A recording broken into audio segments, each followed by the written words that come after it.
Booyah, people. Right on 7. Not late, people. It's not late. Mandalore wise, not late. But everyone in the chat, let me know what you think about the audio. F for good and A for bad. Okay, peeps. This is going to be a fun one. For those of you who don't know why you're here, Chris Pavlovski, the CEO of Rumble Inc., is on. This is actually the second time he's going to be on the channel. I don't remember when it was, but I guess it was a year ago. He was on prior and we had a long discussion, and it's going to be another fantastic one because I know people have questions. They have questions for Dave Rubin. They have questions for Chris Pavlovski. They have questions about the whole structure of what happened. Rubin setting up locals merging with Rumble, everyone being assured that, freedom of speech, all of that jazz is going to be respected. Oh, I should probably take that off here. V for hair. Yes. These are my headphones, but I'm going to be using it as an unofficial, what are they called? Beret? Whatever those things are. Is it going to continue to respect free speech now that Rumble has gone public 3 weeks after the merger to locals? Big corporate structure changes that make a lot of people nervous, and we're going to talk about it tonight. But while everyone trickles in, I'm going to it'll be a small rant tonight. Late and Binger. I like that better than what Ricada's got. This is acceptable for the Viva for I channel. Mild rant. Just a tweet from earlier today.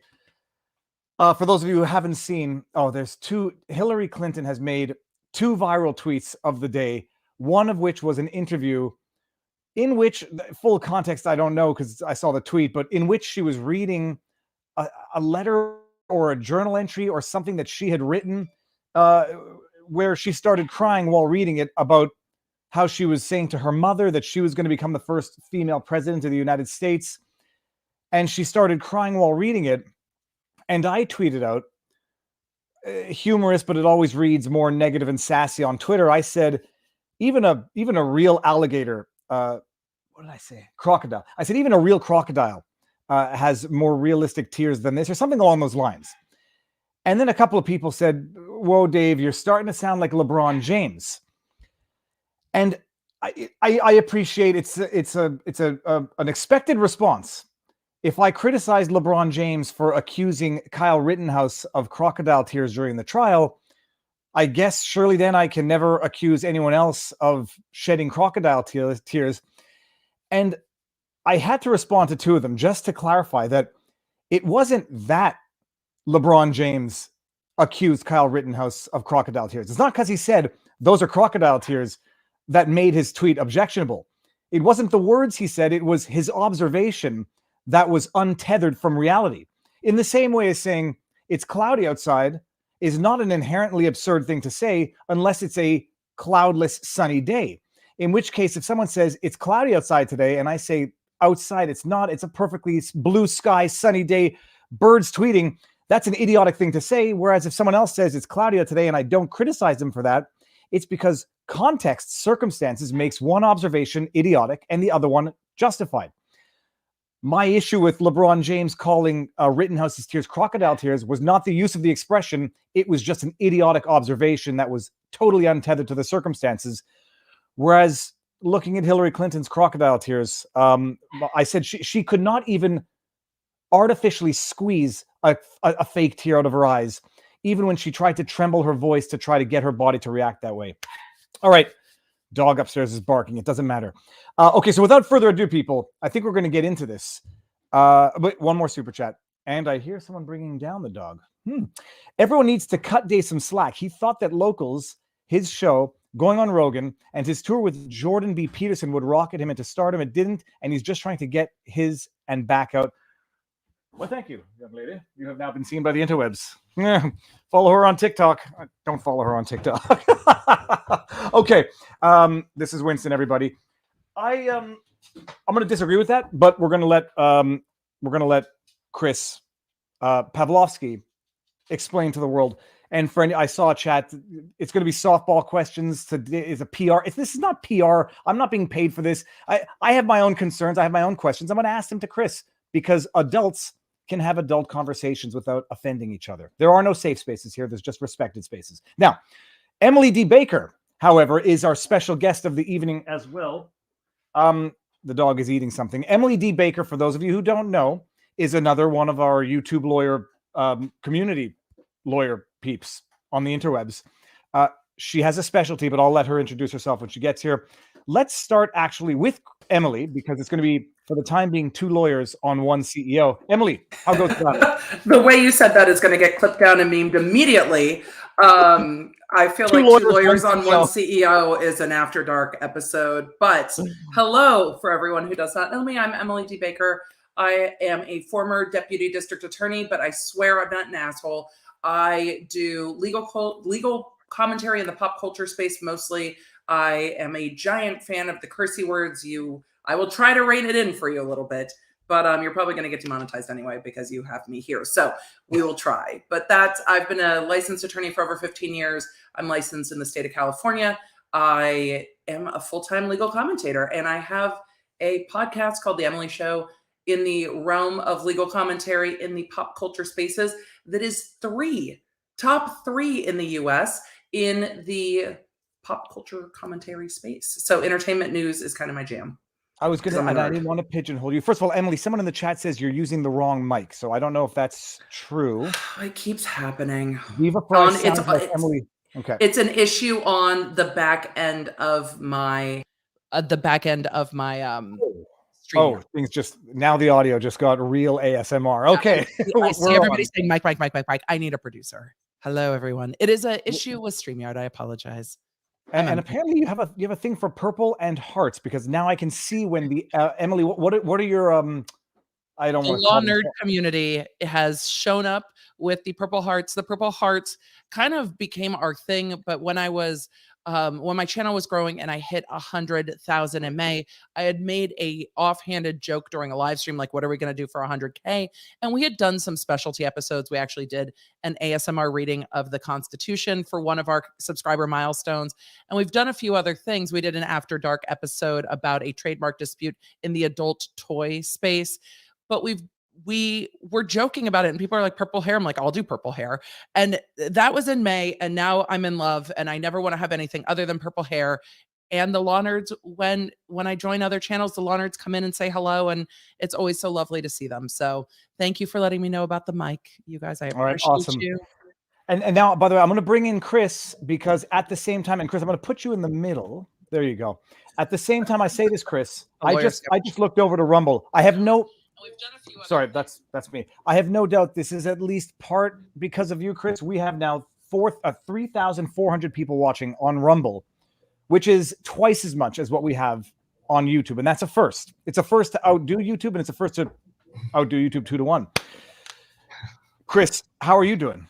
Good. How are you doing? Thanks for having me on. Super excited. Nice to meet you. Well, likewise.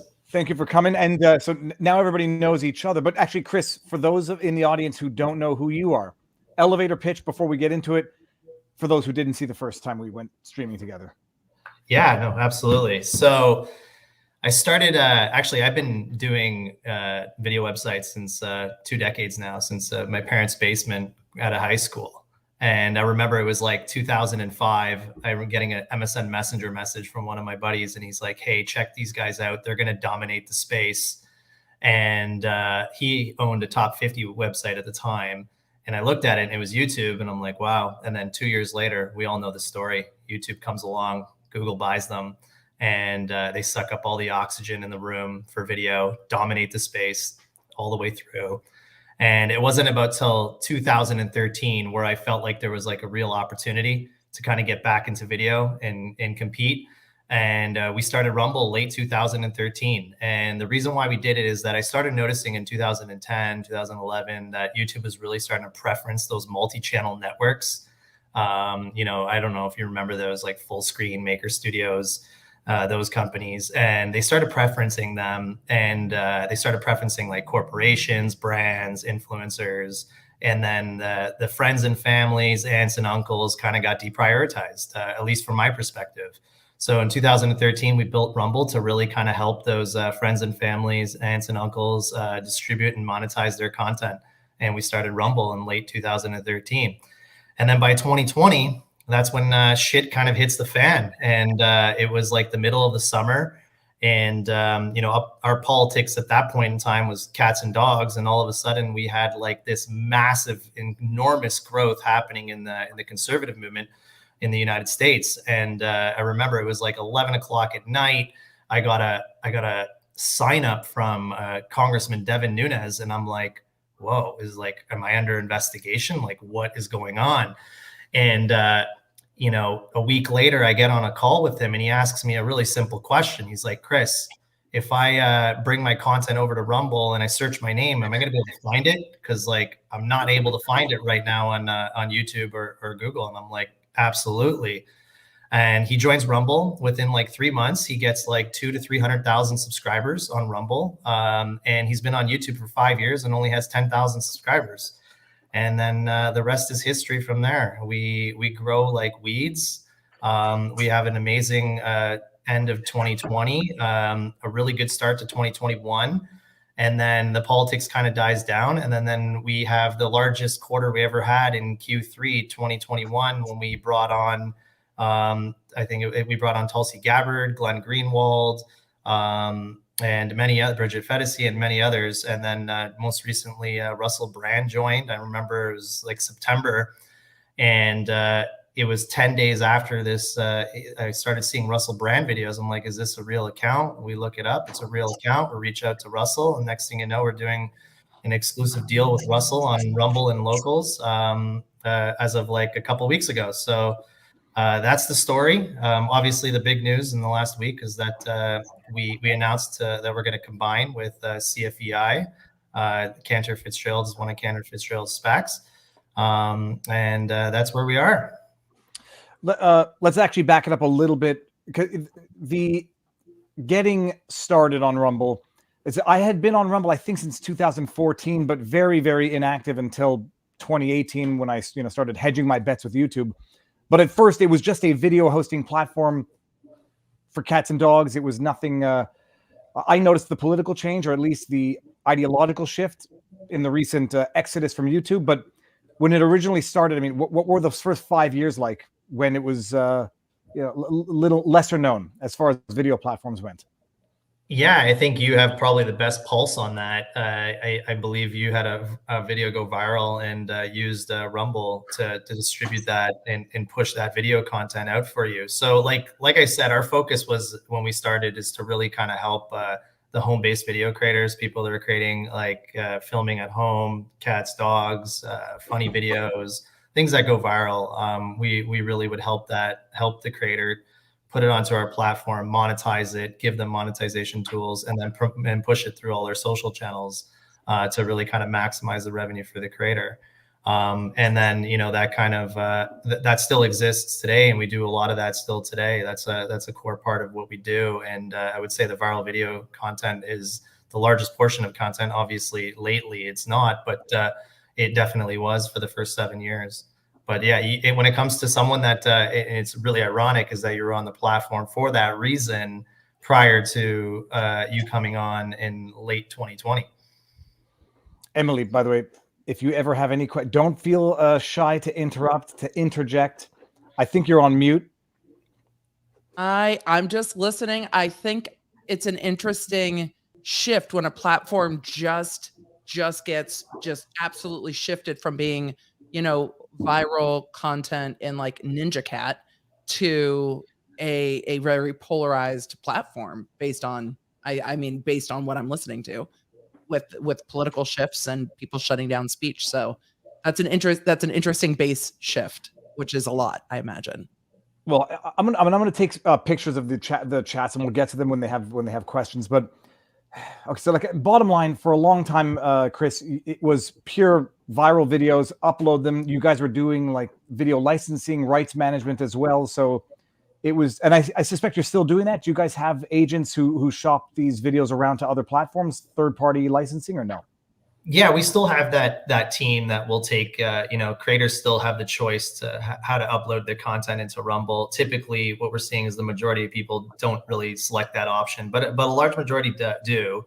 Obviously, with the volume that we're getting now, it's a little more difficult to really kind of provide that benefit. But we still do that. We still have a pretty large team that's focused on that, and we try to help monetize that content as much as possible. And now, like the great part is the biggest audience and the most revenue comes from the Rumble properties itself now, not distributing it elsewhere. So that's kind of changed quite a bit. But yeah, we're still doing that. We really kind of, I would say in the next couple of years, we want to put a lot of focus back into that and really kind of help the creator with their content and the IP protection, and really, provide a really good DRM solution for them, because I think that's a real opportunity for them to maximize the revenue on their assets. And always, it's the choice of the creator. They get to choose their license. They get to choose how they want to work with us. They can keep us like as simple as a Dropbox where the video is not even searchable, or they can select to have it searchable. It's their choice. Let's get into some of the tougher questions here. I want to bring this one up. Apparently, my internet is slow, so I'm asking my daughter upstairs to stop watching Brooklyn Nine-Nine, because apparently bandwidth in Canada is being severely limited. Chris, I mean, let's go. So that was Rumble up until about 2020. We start having mass censorship or big issues on YouTube. People start looking for other platforms. I guess first question first, why is Rumble different than, say, Odyssey? There's another one called PatriTube. What's it called? There's a bunch of other video platforms. There's BitChute, Odyssey. Someone in the chat help me out. Emily, do you know the other video hosting platforms? No. There's one that I cannot remember right now. Utreon is what I was thinking of. But Chris, I mean, why is Rumble different than, say, Odyssey? What separates the two of them, and why should someone use Rumble over Odyssey, or are they not mutually exclusive? Yeah, so I would say they're quite different now, and that difference is only going to get wider as time goes on. Like with the recent merger of Locals now, and what we're planning to do between Locals and Rumble, I think we provide something. We provide a whole different funnel now for the creator. You can think of Rumble as being like the top of the funnel, where you can broadcast your channels, you can live stream, you can do all this stuff that you typically could do on these other platforms. But now we have this thing where you can go to the bottom of the funnel and you can convert your subscribers into your own private community and bring them in that way. And I know that you have quite a lot of success with that on the Locals front. So I think like where I see the future going, I think, is the creator economy is going to move in a large degree. Advertising is still going to be a big component, but I do see this subscriptions and the creator owning the data and owning their subscriptions being the future of what happens. A lot of these platforms are based on, little different things. Rumble offers advertising revenue. They don't. They offer like token revenue, which is great. But at the same time, I really do think the way to kind of decentralize things and make things the best in terms for the creators and the audience is just making sure that you own that data, you own that subscription. It goes into your Stripe account. We don't own it. And we really funnel that over to you. So I think that's the future. I think that provides the most, what's the word?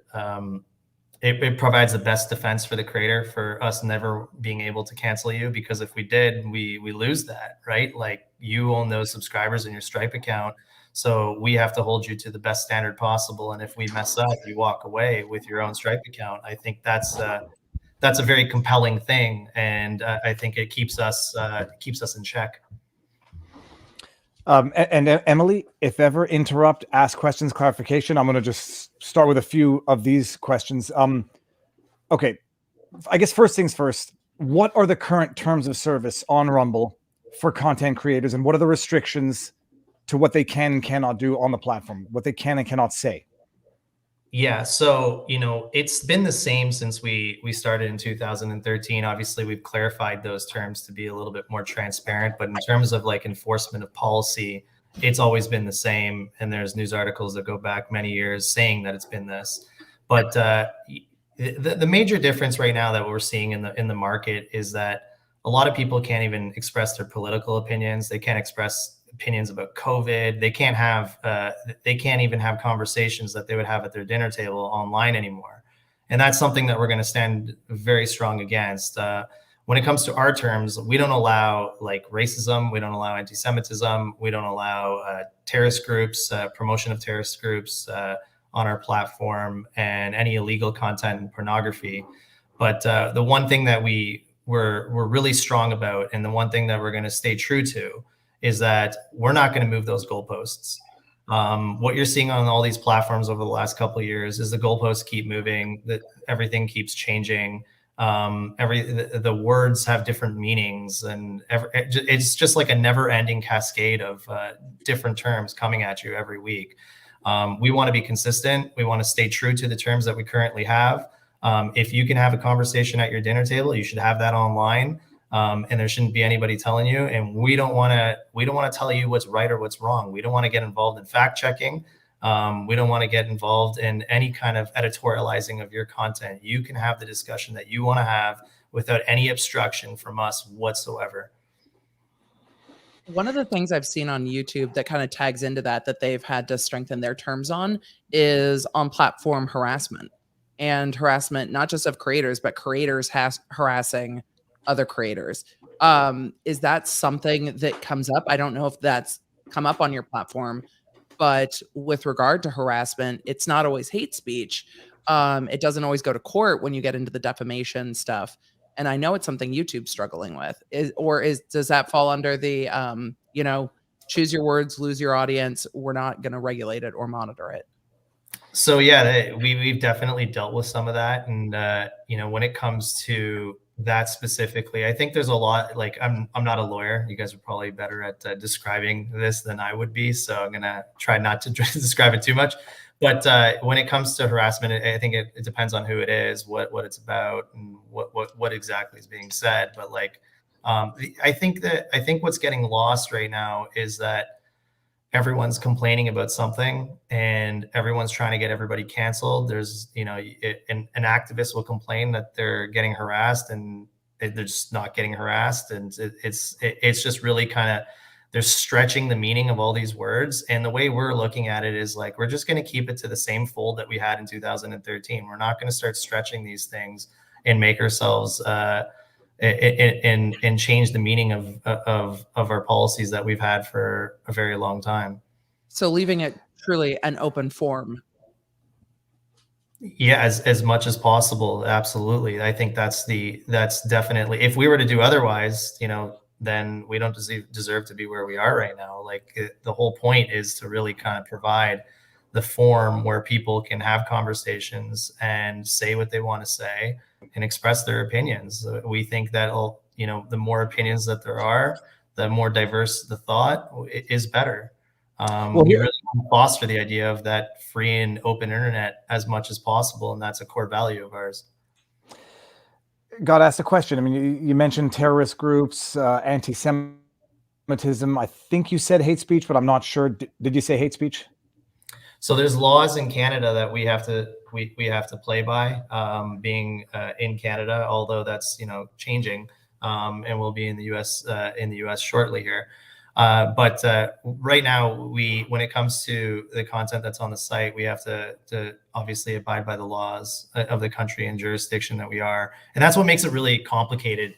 For every country, there's different laws and different jurisdictions, and there's different things you need to play with. And our focus right now is to kind of just move this into the United States, really focus on U.S. law, and not really be too bothered by other jurisdictions until we expand and then have maybe different policies for different jurisdictions.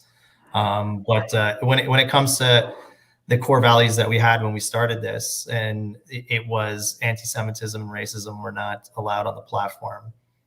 So here's and I'm not playing devil's advocate. This is an actual question about the slippery slope. Some people say, you blaming something on Soros is tantamount to anti-Semitism. Flag the video, you get a whole mass flagging campaign on YouTube. I mean, I guess that's stretching. That's not anti-Semitism when you have a criticism about a person. So who decides if it's that's okay. So what is the process now at Rumble, if you can get into it in what detail? Someone says anti-Semitism. What is the internal process to determine whether or not a video comes down?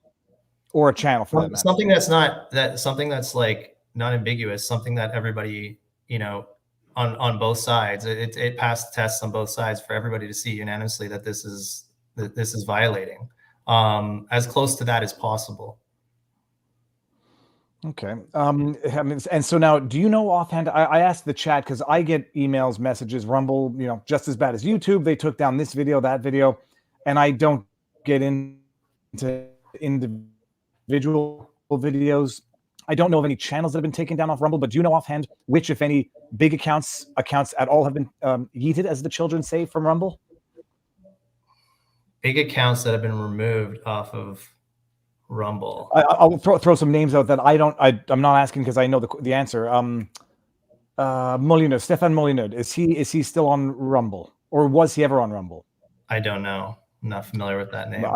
So I'm just wondering, have there been channels that have been taken down that you have like a good example, a good reason for, or I say good reason, an official reason for that? I guess it might be justified under Canadian law, which might piss off Americans, but you could justify under Canadian law. Yeah, so there's been accounts taken down on Rumble for sure. There's been accounts taken down for pornography. There's been accounts taken down for various different things that violate our policy, and they're pretty overt things. But I would say the most common reason that people get confused in why things get taken down is the two most common things. One is copyright. DMCA's copyright, uploading movies, uploading TV shows. You can't put a full movie on Rumble. That's not, you just can't do that. Can't violate the IP. We really respect the intellectual property of whoever created that content. And the other thing that happens is there's just like putting pictures of like children and stuff like that is not acceptable if you don't have you're not the parent and guardian consenting to that. Just random doxing of like kids or something like that stuff. I think there's a confusion around those two things quite frequently. With copyright, do you have a process for fair use determination and copyright determination? When it comes to copyright, I would say, obviously a full movie is an easy determination. Like, this is a full movie, down it comes. It gets a little harder when people are using things that might fall under fair use in the States. I don't know if the fair use rules, I don't know them in Canada at all, but how you then parse copyright that way. Yeah, when it comes to copyright, I think that's one of the things that we're quite good at. We have a really good, sharp team at identifying the copyrights, and this comes from the history of this company managing content on behalf of creators to a large extent. When it comes to like short clips of something, it's not there for the monetization or commercial gain, then absolutely it falls under fair use. But we definitely do a lot of distinction between fair use and full movies and stolen content from, let's say, Viva, that takes a whole show and tries to create his whole channel. So yeah, we definitely make that distinction as much as we possibly can. As we get bigger, obviously scaling those distinctions get more difficult, and those are things that we're trying to solve for. But we take that seriously, and we do look at that. First of all, I think we should all the chat has already recognized Barnes is in the house. Robert, how are you doing today? Good. People want to know, before we forget, what's the cigar and cigar recommendations? I always forget to ask you, Robert. This one is a Romeo y Julieta, Wide Churchill, which you can get freely in Canada. yeah, that's the one thing. That's the one leg up that Canada has on the U.S. now, I guess. Actually, Chris, you mentioned in your answer there, and it sort of leads to another question. Right now, I happen to know that you have humans doing a lot of the review, if not all of the review. So if there's an issue, I presume people feel slighted, they think their video got removed or their channel got a problem they shouldn't have been, they can contact a human. How have you been able to manage that, given the massive expansion, the massive explosion over the last year? Yeah, it's not all humans anymore. It's in terms of like taking down accounts, we try to put that through a human review at the end of the day. But there's a lot of processes involved. There's a lot of flagging involved by the community. There's just a little bit of technology as well that flags. There's a lot of flagging on the technology, I should say. So it's a multi-process approach now. And obviously, when there's 3-hour videos and stuff like that, it's you couldn't get a human team to go through everything. Who's Now, asking the question? Go for it, Robert. Sure, I'll go next. We can go counterclockwise. In terms of, it seems like the sweet spot of a big tech social media platform would be to have a lot more free speech than is available on YouTube and Twitter and Google and what have you, but not necessarily end up like Gab. And I know some Gab fans in the chat will now start hating on me, but the reality is I'm not on Gab because I don't want to deal with trolls, and I don't want to deal with just pure, unbridled, unmitigated racial hatred. As I get that's within free speech. I don't think that's necessarily a desirable place for a social media platform to have to necessarily be. What in terms of your thought process as to Rumble, what's your take on that? And how do you balance out the goals of being as politically neutral and free speech promoting as possible without getting stuck down the rabbit hole of Gab? Yeah, no, I'm fully in agreement with you on that. That's that's something we kind of just touched on a little bit, but our terms of service are different than definitely Gab and a few of the other platforms. We don't allow the racism. We don't allow anti-Semitism. We don't allow infringement of copyrights and illegal content, pornography, and a few other things. And we find that's the right balance. The whole point of it is not to move the goalposts on the audience. Like, people don't want that kind of content. It's not, if there is that content, it's probably such a small fraction of it. We don't see that. We barely see that on our platform. When we do, it's gone right away. But the center, the neutral part of being where we are right now is not interested in that. We think we found the right balance. We stick to the principles we had in 2013 when we launched this thing, and it's the way everyone else launched and whenever they launched at whatever time they launched. We're just not moving the goalposts. But it's what happened in the last 4 years, where everybody just started complaining and activism started figuring out loopholes and started pushing platforms off the edge and started pushing accounts out.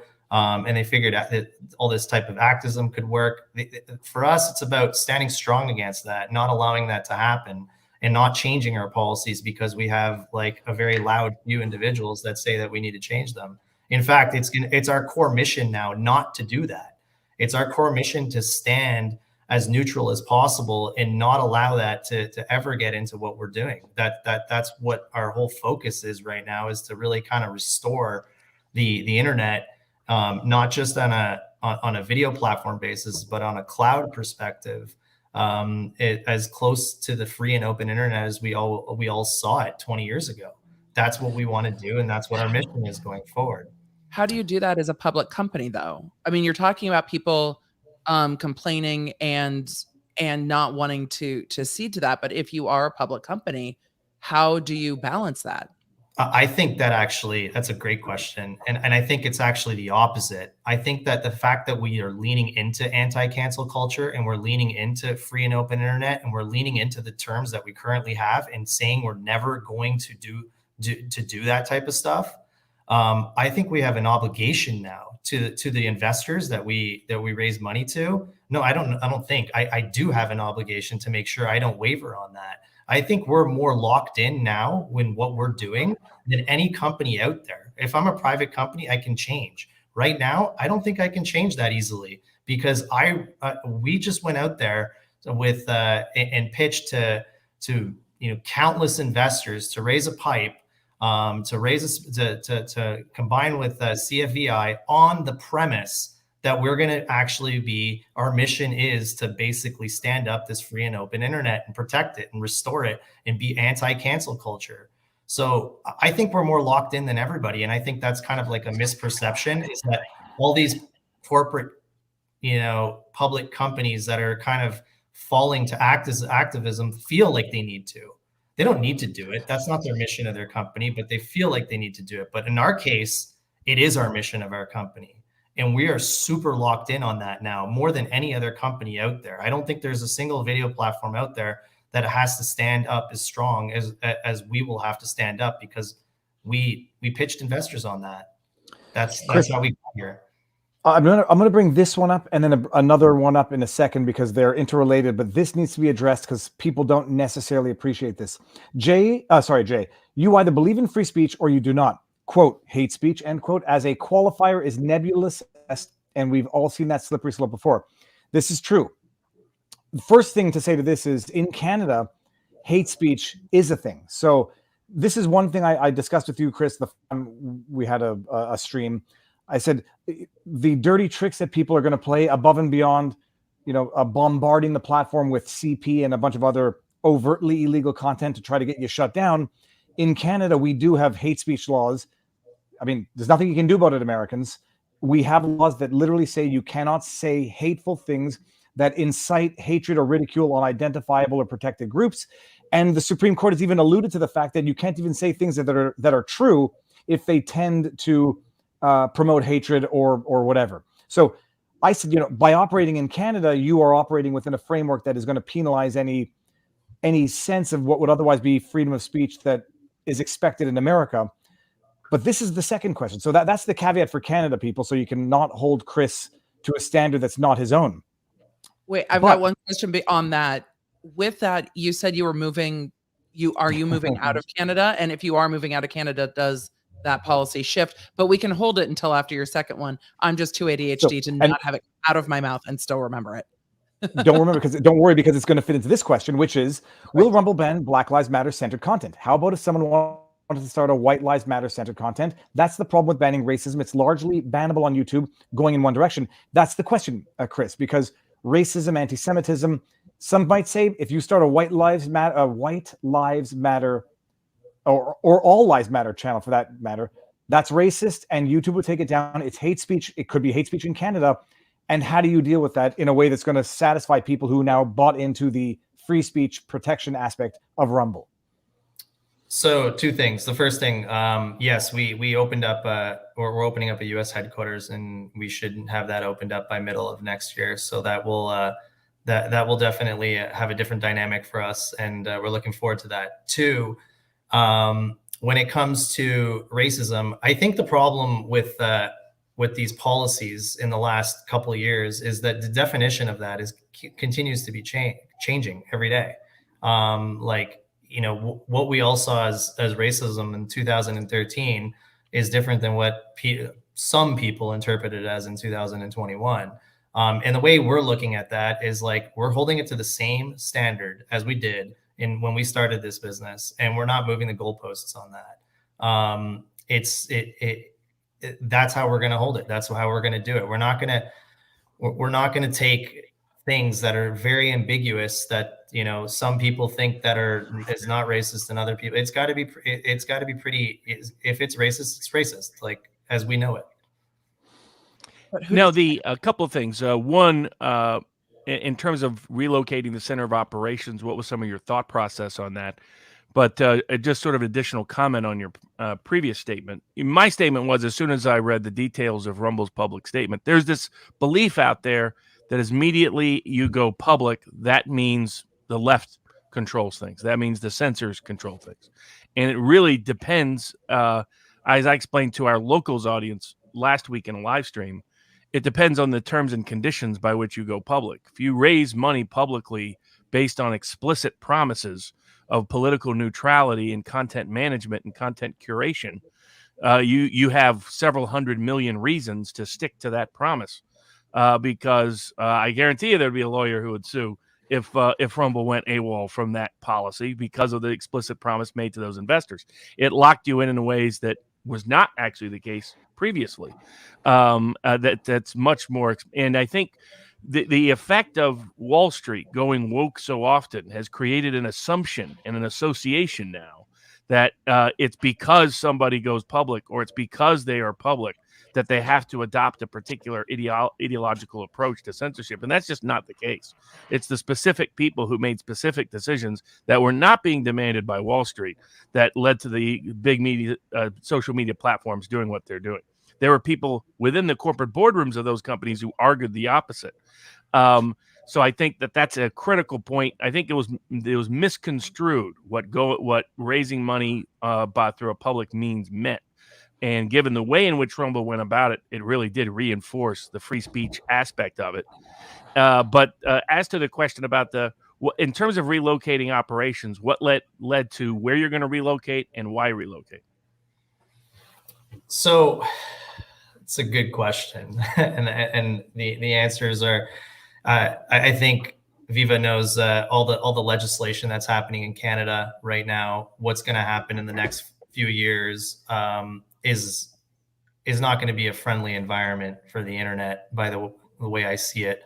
So one of the things that we're preparing for is to make sure that we have an option to be in the United States and be in a state that's very friendly to us. I think Governor DeSantis is on Rumble, and be in a community that's very friendly to this business. I'm not sure where things are going to go in Canada legislatively, but there is a lot of concern for a lot of things that could happen. I think, was it Bill C10 or Bill C11? I keep mixing up the bills, but I think it's C10. Yeah, it's C10. And I believe one of the ministers said if we thought C10 was controversial, wait till the next one. It's going to be far more controversial. I think that was his words from what I remember reading. So yeah, when seeing how things are moving politically in Canada, I think it'd be very prudent for us to start thinking about a U.S. presence and a significant U.S. presence. And we put the gas pedal on that as quickly as we could. So we'll be there in the middle of next year. Yeah, that's that would be one of the driving factors, is not the uncertainty around the legislative process. We still have an office in Toronto, and we will continue to do so. But we want to make sure that we're in an environment where the government is friendly to us. Chris, I'm going to bring this one up because you can't. Well, you'll see these comments afterwards anyhow, so there's no point trying to hide them from you, and I'm not trying to anyhow. But if it's racist, it is racist. That's circular. What do you mean by racist? Do you mean power plus privilege, or do you mean treating people differently by immutable characteristics? And I mean, it'll be impossible to give an answer that's going to satisfy everybody, and it's going to put you on the spot because I mean, I think I know how I would answer it in your shoes, but it's the question, like, hypothetically, a channel that wants to discuss the what some people purport to be the impossibilities of the logistics of World War II. Some people might say questioning the numbers is Holocaust denial. Is that banned? Some people might say talking about bell curves, talking about racial, things that Stefan Molyneux got kicked off of YouTube for. Is that racist? And so the question is, like, where is that line? And who decides it on Rumble, and who's going to decide it going forward now that you've gone public? Yeah, it's a good question. So for us, it's about the consistency, the way we've started, and not really kind of deviating from that. We have a really thick book of it's called our video policy handbook that we have, which the way we want to do it is we want to kind of go to the market publicly eventually with that and show them what our interpretation is for that, and really be transparent. It's something that we're discussing on how to do and how to convey it. I think that'll make us a little different than the rest out there when it comes to this, is making sure that the understanding of what all these terms mean. Obviously, the definition of racist to someone might be different to another person, and really kind of trying to define that in the best way possible is something that we need to do, and we'll work on doing that. So that's something that we've had discussions. I think I've had discussions as recently as last week on how to approach that. But that's something that we're looking forward to doing, is really kind of giving a better definition of how we look at that, rather than just using it as racist, because it is a question: is what does that mean to us? And I think there used to be, and there still is, legal definitions in different parts of the world that give clarity in terms of what the circumstances are. I see the people say, "Oh, Gab has a filter option." Yeah, you can't get on Gab without getting harassed. That's my experience. So I get the Gab fans. You can complain all you want, but this issue was raised with Torba, and he went a different route. God bless him. Torba has his own views. Let's put it that way. Some of them are views I don't share. So I'm unapologetic about that. But there are clear legal definitions out there. And I think, where YouTube went was just define anything it didn't like politically as being somehow bad or hateful. I mean, as an example, Stefan Molyneux's on Rumble. Alex Jones is on Rumble. The people that have been kicked off in the name of hate speech that really wasn't hate speech. Maybe somebody's motivation for something, like if somebody's discussing the historical event with the Holocaust, that's a historical debate. Maybe it's motivated by anti-Semitism. Maybe it's not. But from my experience with Rumble, it's people just making overtly racist statements that when we see them, it doesn't have to be the Supreme Court's definition. Obscenity is I know it when I see it. Wasn't probably the best definition in the world, but there are manageable legal definitions that people have developed in the racial discrimination context and in the hate crime context. It's very specific what's going on, that and it's clear enough. But I'm glad to hear Rumble's going to continue to make clear what that commitment is. And I think that I understand some people. I mean, the reality is most of the people that are really upset about that are racist who just want to have racist debates and discussions and harass people. That's been my experience with them. So I get they have their own view. God bless them. But yeah, I don't really want to be. I mean, on our locals channel, I'll get people that will complain and say this is a hate speech. I look at it, decide yes or no. 90% of the time, it's not a problem. It's somebody just mad with one another. But 10% of the time, it's somebody who used it, language I just don't want on there. So I don't have a problem with that aspect. There's some news descriptions that have been out there that have now described Rumble as a subsidiary of Cantor Fitzgerald, and that now Cantor Fitzgerald legally completely controls and runs Rumble. Can you correct that? Yeah, that's I think I sent over the presentation to Viva a little earlier, so I'll break that down. That's public for everybody to go see. So and let it be clear, I read exactly one frame of that, so my survey of that has been minimal. But yeah, well, first of all, what is Cantor Fitzgerald to begin with? Because I don't know that anybody actually appreciates what that is. So Cantor Fitzgerald, I don't know if they're a bank as far as I understand. I don't want to describe their company, but they're fairly large, and they also have the SPAC of which we merged with, or looking to merge with once it's approved. So when it comes to Cantor Fitzgerald owning us, I'll just number one, I myself personally will have 85% of the voting control of this public entity. Two, our current board is the same board that I've had for, I don't know, maybe 5 years, maybe longer. It's my friends. There was one person that came to our board that from the most recent investment that we had back in early 2021, but the majority are my friends. Two, Cantor Fitzgerald, the CFAC, the sponsor, is getting 2.5%. The PIPE investors are getting 3.8%, and the CFVI public stockholders, so the people owning the stock, will have 11.5%. That means the Rumble rollover equity is 82.2%. Of which I'll have 85% voting control of the whole thing. And when we went to these investors, Cantor Fitzgerald specifically, they're all for this. That we went to them on the premise of neutrality, on the premise of anti-cancel culture, on the premise of creating an internet that's free and open, both on the video side, but also building the wheels to that and really working on the cloud side that will be as close to a common carrier as possible. They're all for that. They believe in that. That's why they came to us, and that's why they want to be a part of us. But yeah, they do not own us. They don't even have a board seat at this point. So the idea that they own us, they own a percentage of us is true, a percentage, but they haven't taken over this company. Chris, why did you choose a SPAC versus an IPO? And why did you choose to do it now? First of all, and also explain what a SPAC is for those who don't know. We've SPAC'd ourselves into a corner. So when we looked at this, we looked at all those options. And one of the things that we looked at was how fast can we move? Speed was really important to us. We have a lot of momentum right now, and we wanted to capture that momentum and continue with that momentum. So the faster that we can raise the money, the faster we can hit the market, and the faster that we can get everything done and not be distracted with the whole process, the better. So that's why we chose the SPAC route. The SPAC route, one was we're looking for a partner that really believed in the core mission that we're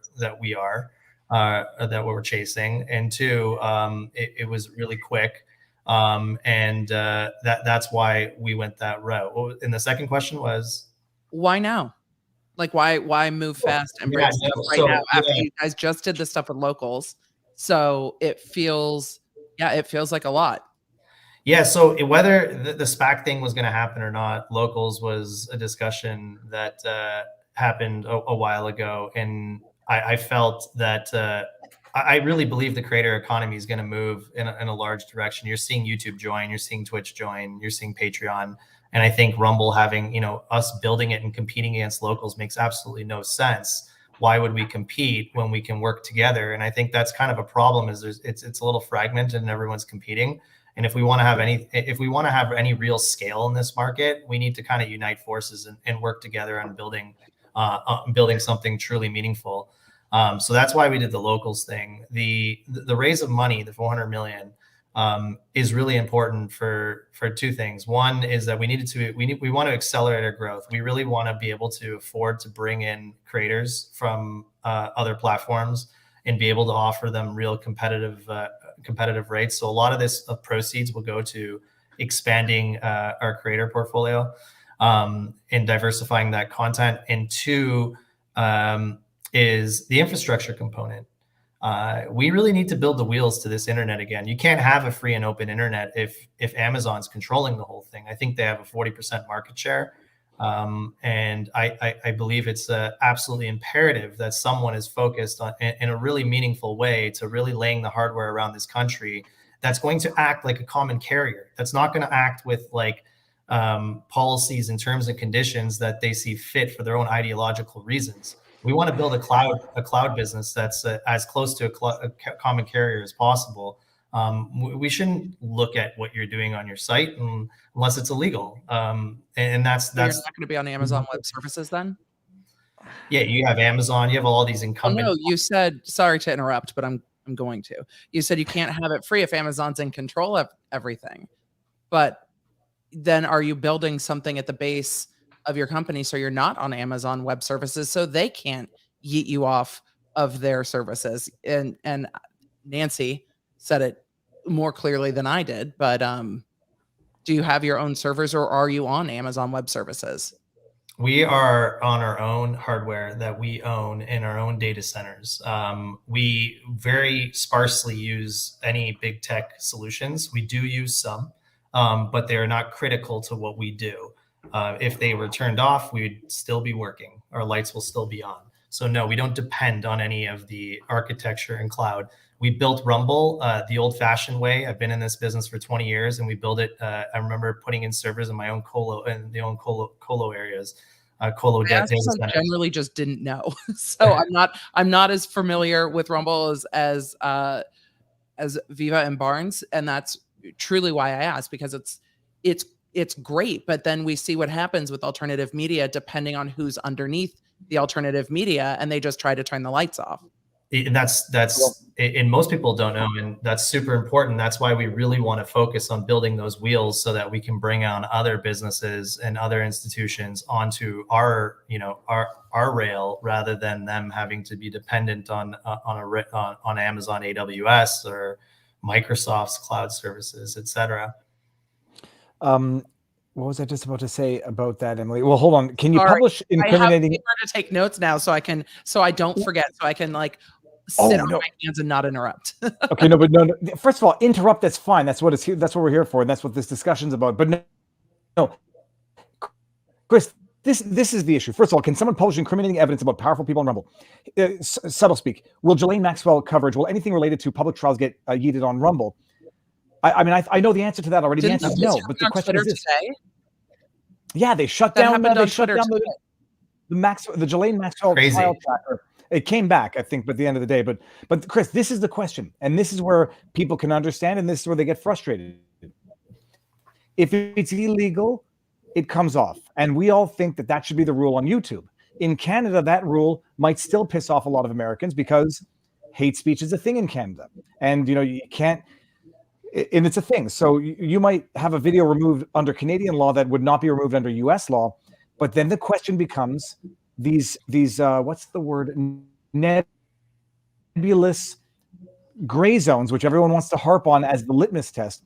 Okay, fine. Racism and anti-Semitism and hate speech, which may not be illegal, will still get removed. And then the question is, how do you draw that line, and where do you draw that line, and how do you ensure that a new board of directors in the future is going to respect that line that has been drawn by old board of directors, Twitter being a prime example? Yeah, I think like a new board of directors is the same issue for a private company as it would be for a public company. I don't think that changes when deciding to go public. So having a board that really supports the mission is absolutely critical. You have to know who you're putting on your board. But at the same time, I think that a board of someone that's on our board that's going to be not neutral about things is going to cause harm to this business, and it's going to cause it's going to create liability to this business for the very first time, because I don't think there's a business out there that's leaning into that's, you know, public that leans into it the way that we're going to lean into it. I think this is a very new thing. And I think I think there's a lot of liability associated with pushing, doing what everyone is fearing, and that liability alone will make sure that no one does it. Because if a board member comes in and or a CEO comes in and all their shareholders understand this as being a neutral platform, and they start going the opposite way, that's going to, as you guys are the lawyers, what does that create? I feel like that creates bigger problems. Well, yeah, I Robert, mean, about a $400 million lawsuit. I mean, at a conservative. I mean, that's just. I mean, that's what I was trying to tell people, that the statement that you guys made, when you're making that statement while raising capital on the market, if anybody ever violates it, it becomes fraud on the market, and it becomes an independent. Like somebody in my in our locals chat thought that it Section 230 somehow provides immunity from securities lawsuits. No, it doesn't. So there's no application. So I mean, Rumble made a commitment that locked them in and locked in their future people at massive economic exposure. And then on the other side of it is what makes Rumble competitive is that it's the politically neutral, public social media platform. In other words, there isn't a market edge in becoming mini YouTube. There isn't a market. I mean, I think Peter Thiel is right, and this was to my next question. This space is a designed. Thiel has argued in other contexts that we had Blake Masters on a few weeks ago. He helped, write the book on this too, that the big tech is instinctively driven towards monopolistic practices due to certain unique attributes of it. Rumble is trying to break through that and change that equation. And frankly, YouTube and Google and everybody, Facebook created a market opportunity by their censorship-heavy, ideologically oriented approach. But can you explain to people, like some people wondered why you need the capital? What is it you need to do to be able to stay competitive with YouTube and continue to provide the same sort of technological capabilities that YouTube or Facebook in the locals kind of analogous context provides, while still, relying upon the political neutrality, the non-ideological approach to being your market edge over time? Yeah, well, definitely the continuing that growth, the capital to push that growth and bring on more voices, more creators in different verticals, really emphasizing the fact that we're neutral. We want to bring in the top gamers on the planet on this platform. And we're talking to a lot of them right now. A lot of them there's a lot of bad sentiment for these other platforms out there, and they're all looking for a place to go, but they just need economic incentive for them to make that switch to do that. So, raising $400 million really enables us to go after some really large creators, and many different creators and many different verticals. One of the complaints we get is like, hey, I'm on Rumble, I'm watching this show, but I couldn't find this show. I have to go back to YouTube, and I hate going back to YouTube. Well, we need to fix that. We really need to make sure that we have content that meets the demands of the community and have that. So a lot of the capital will go to expanding that content and really bringing in some really good stuff. The other thing is like we're up against trillion-dollar entities that have unlimited capital here, that are building infrastructures that are across the world. In order for us to even, take a percentage of that, we need to build something pretty good and a lot better than they do in a much quicker way. So a lot of this capital is going to go to that infrastructure that I was pointing to, and really offering cloud services to everyone else out there, not just Rumble. By the way, to that chatter's question, Alex Jones is on Rumble, has been for a while. So that in fact, I've said that's been my definition of a free speech platform. If Alex Jones is on there, it's a free speech platform. It may not be, the place for the clan to get together, but it's a true free speech platform because he upsets and offends anybody who's in a position of power these days, and some other people Rumble too. Terms clearly identify both Antifa and the KKK as not being allowed on their platform. So there you go. I'm going to read this, and I'm going to make a comment for Chris's benefit, because Chris is now realizing what it's like to be CEO of a company gone public that has to answer demands of everybody. Justice for All says, why isn't the restream regular featured under live or trending? Salty Cracker has 10 to 20,000 regular viewers. If you're not sure what I'm talking about, buckle up. He's going live 5:30 p.m. Is it because salty berserkers are pissed off and crazy? I don't know what any of that means. I feel like the guy from Napoleon Dynamite. Like, I don't understand a word you just said. But Chris, this is the question. First of all, I didn't mean to be a dismissive. Justice for All. Thank you very much. But I don't understand the actual the words there, and I think that might mean that I'm old. Do they mean? I'm thinking it's one area where Rumble can improve is searchability and trending. And the question is, how do you do that without the manipulation that YouTube does? In other words, like when a lot of people hopped on locals originally, they complained about, what they could search for, what was trending, how they could do. And I explained to them, well, this is the downside or upside, depending on your perspective, of not gathering information to spy on you on a regular basis, because that's how YouTube's able to help make sure certain things trend. That's how they feed you certain things they think you want. It's because they're monetizing that personal information every single nanosecond. How do you balance out providing an important service that people want, searchability, trending, without getting into the data mining that some of big tech does? Yeah, so that's actually a really difficult thing. I would say there's really a couple things that cause us a lot of issues on the tech side that we really need to revamp. One is like uploading, encoding. That's like a really difficult process in live streaming. I'll put that all together because live streaming is encoding right on the fly. We throttle that intentionally to manage the growth that we're going through and making sure that services are running smoothly. The other thing is indexing, and really kind of having a really good trending, having a really good. I think we're getting better at that. I think our search has gotten a lot better in the last, I would say, 30 days. And I think our trending is getting a lot better in indexing the content.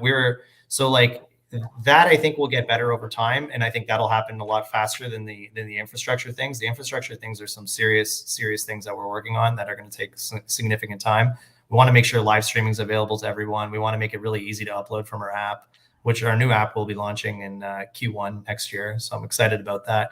But the trending stuff, and I think there's a lot of progress on that. And I think I saw that comment they were mentioning Salty Cracker. He is on our homepage right now. He's number 2 on the leaderboard. So I'm not sure what they're referring to.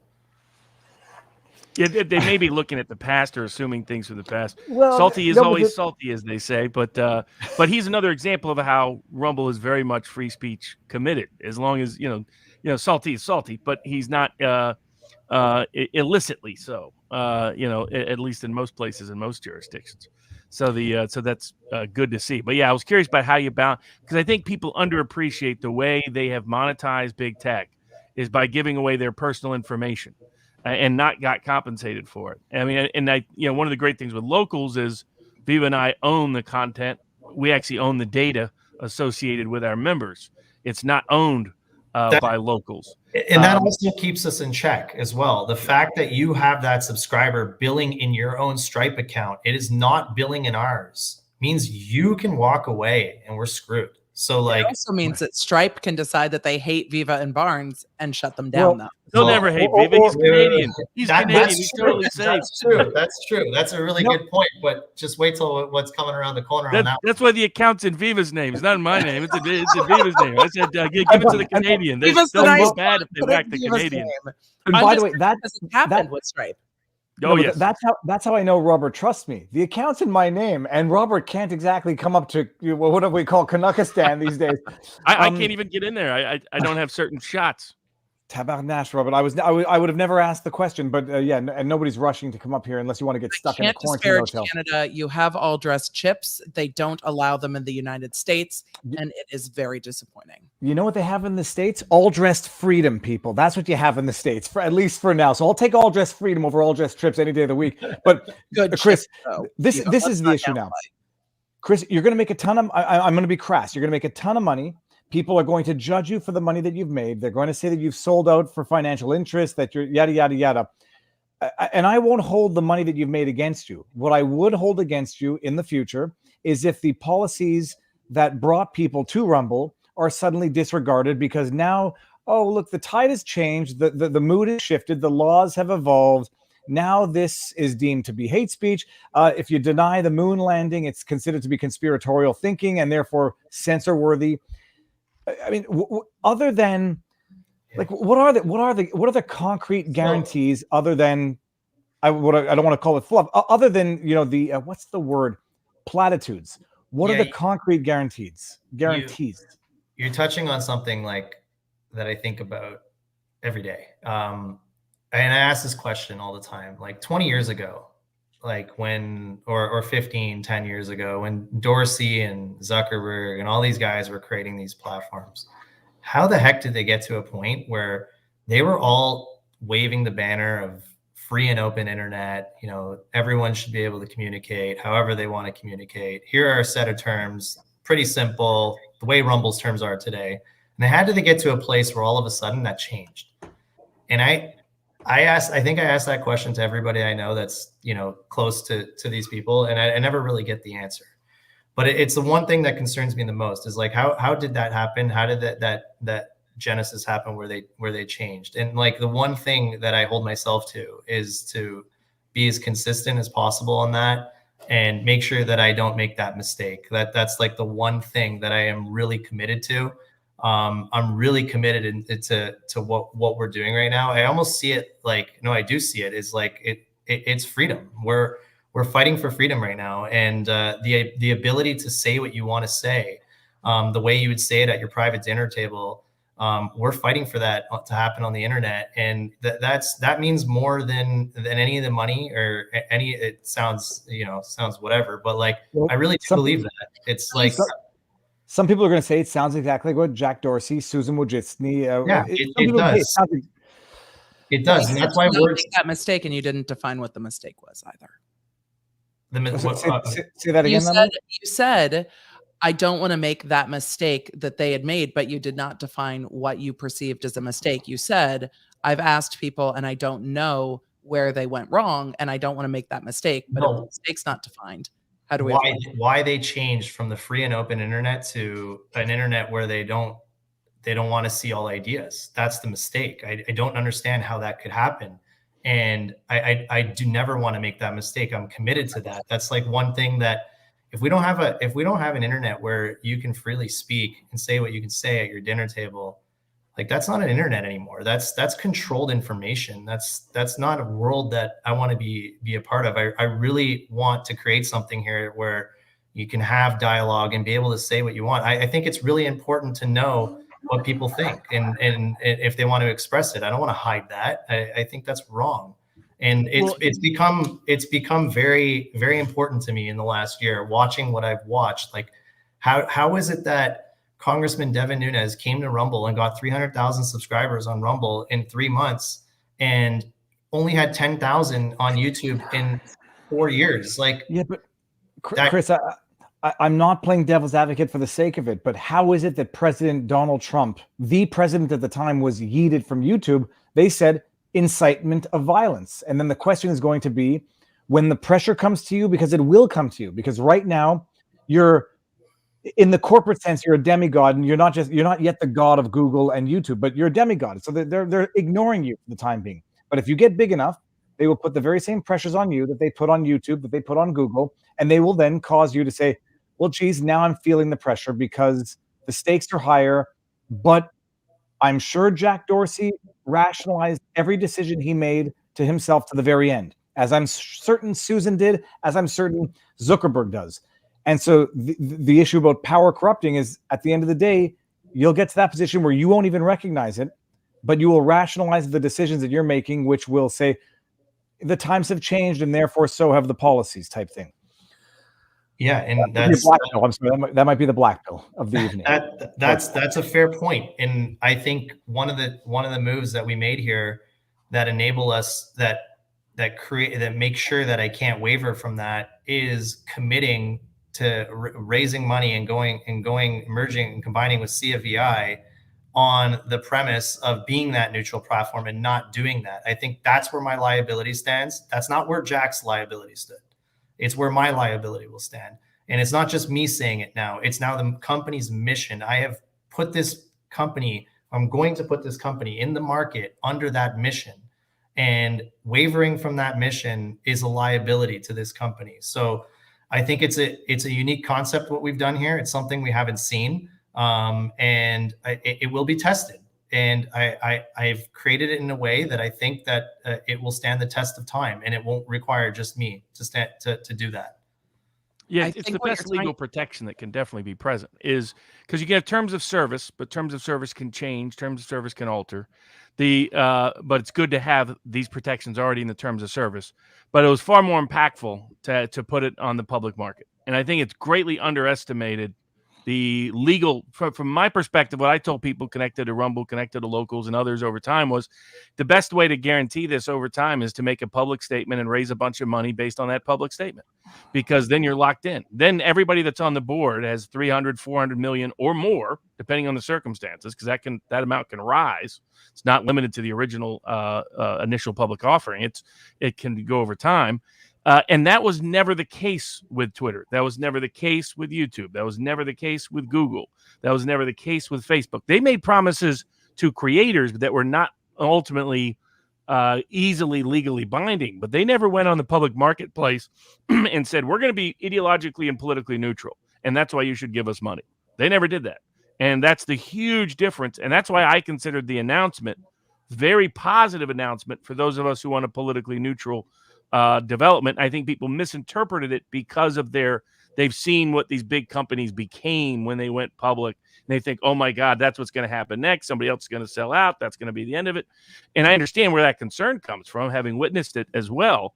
But that's why it was critical. The devil was in the details. The nature of the statement was that Rumble is now committed with huge amounts of money, every dollar they raise henceforth, to maintaining political neutrality, or they can get sued into oblivion for it.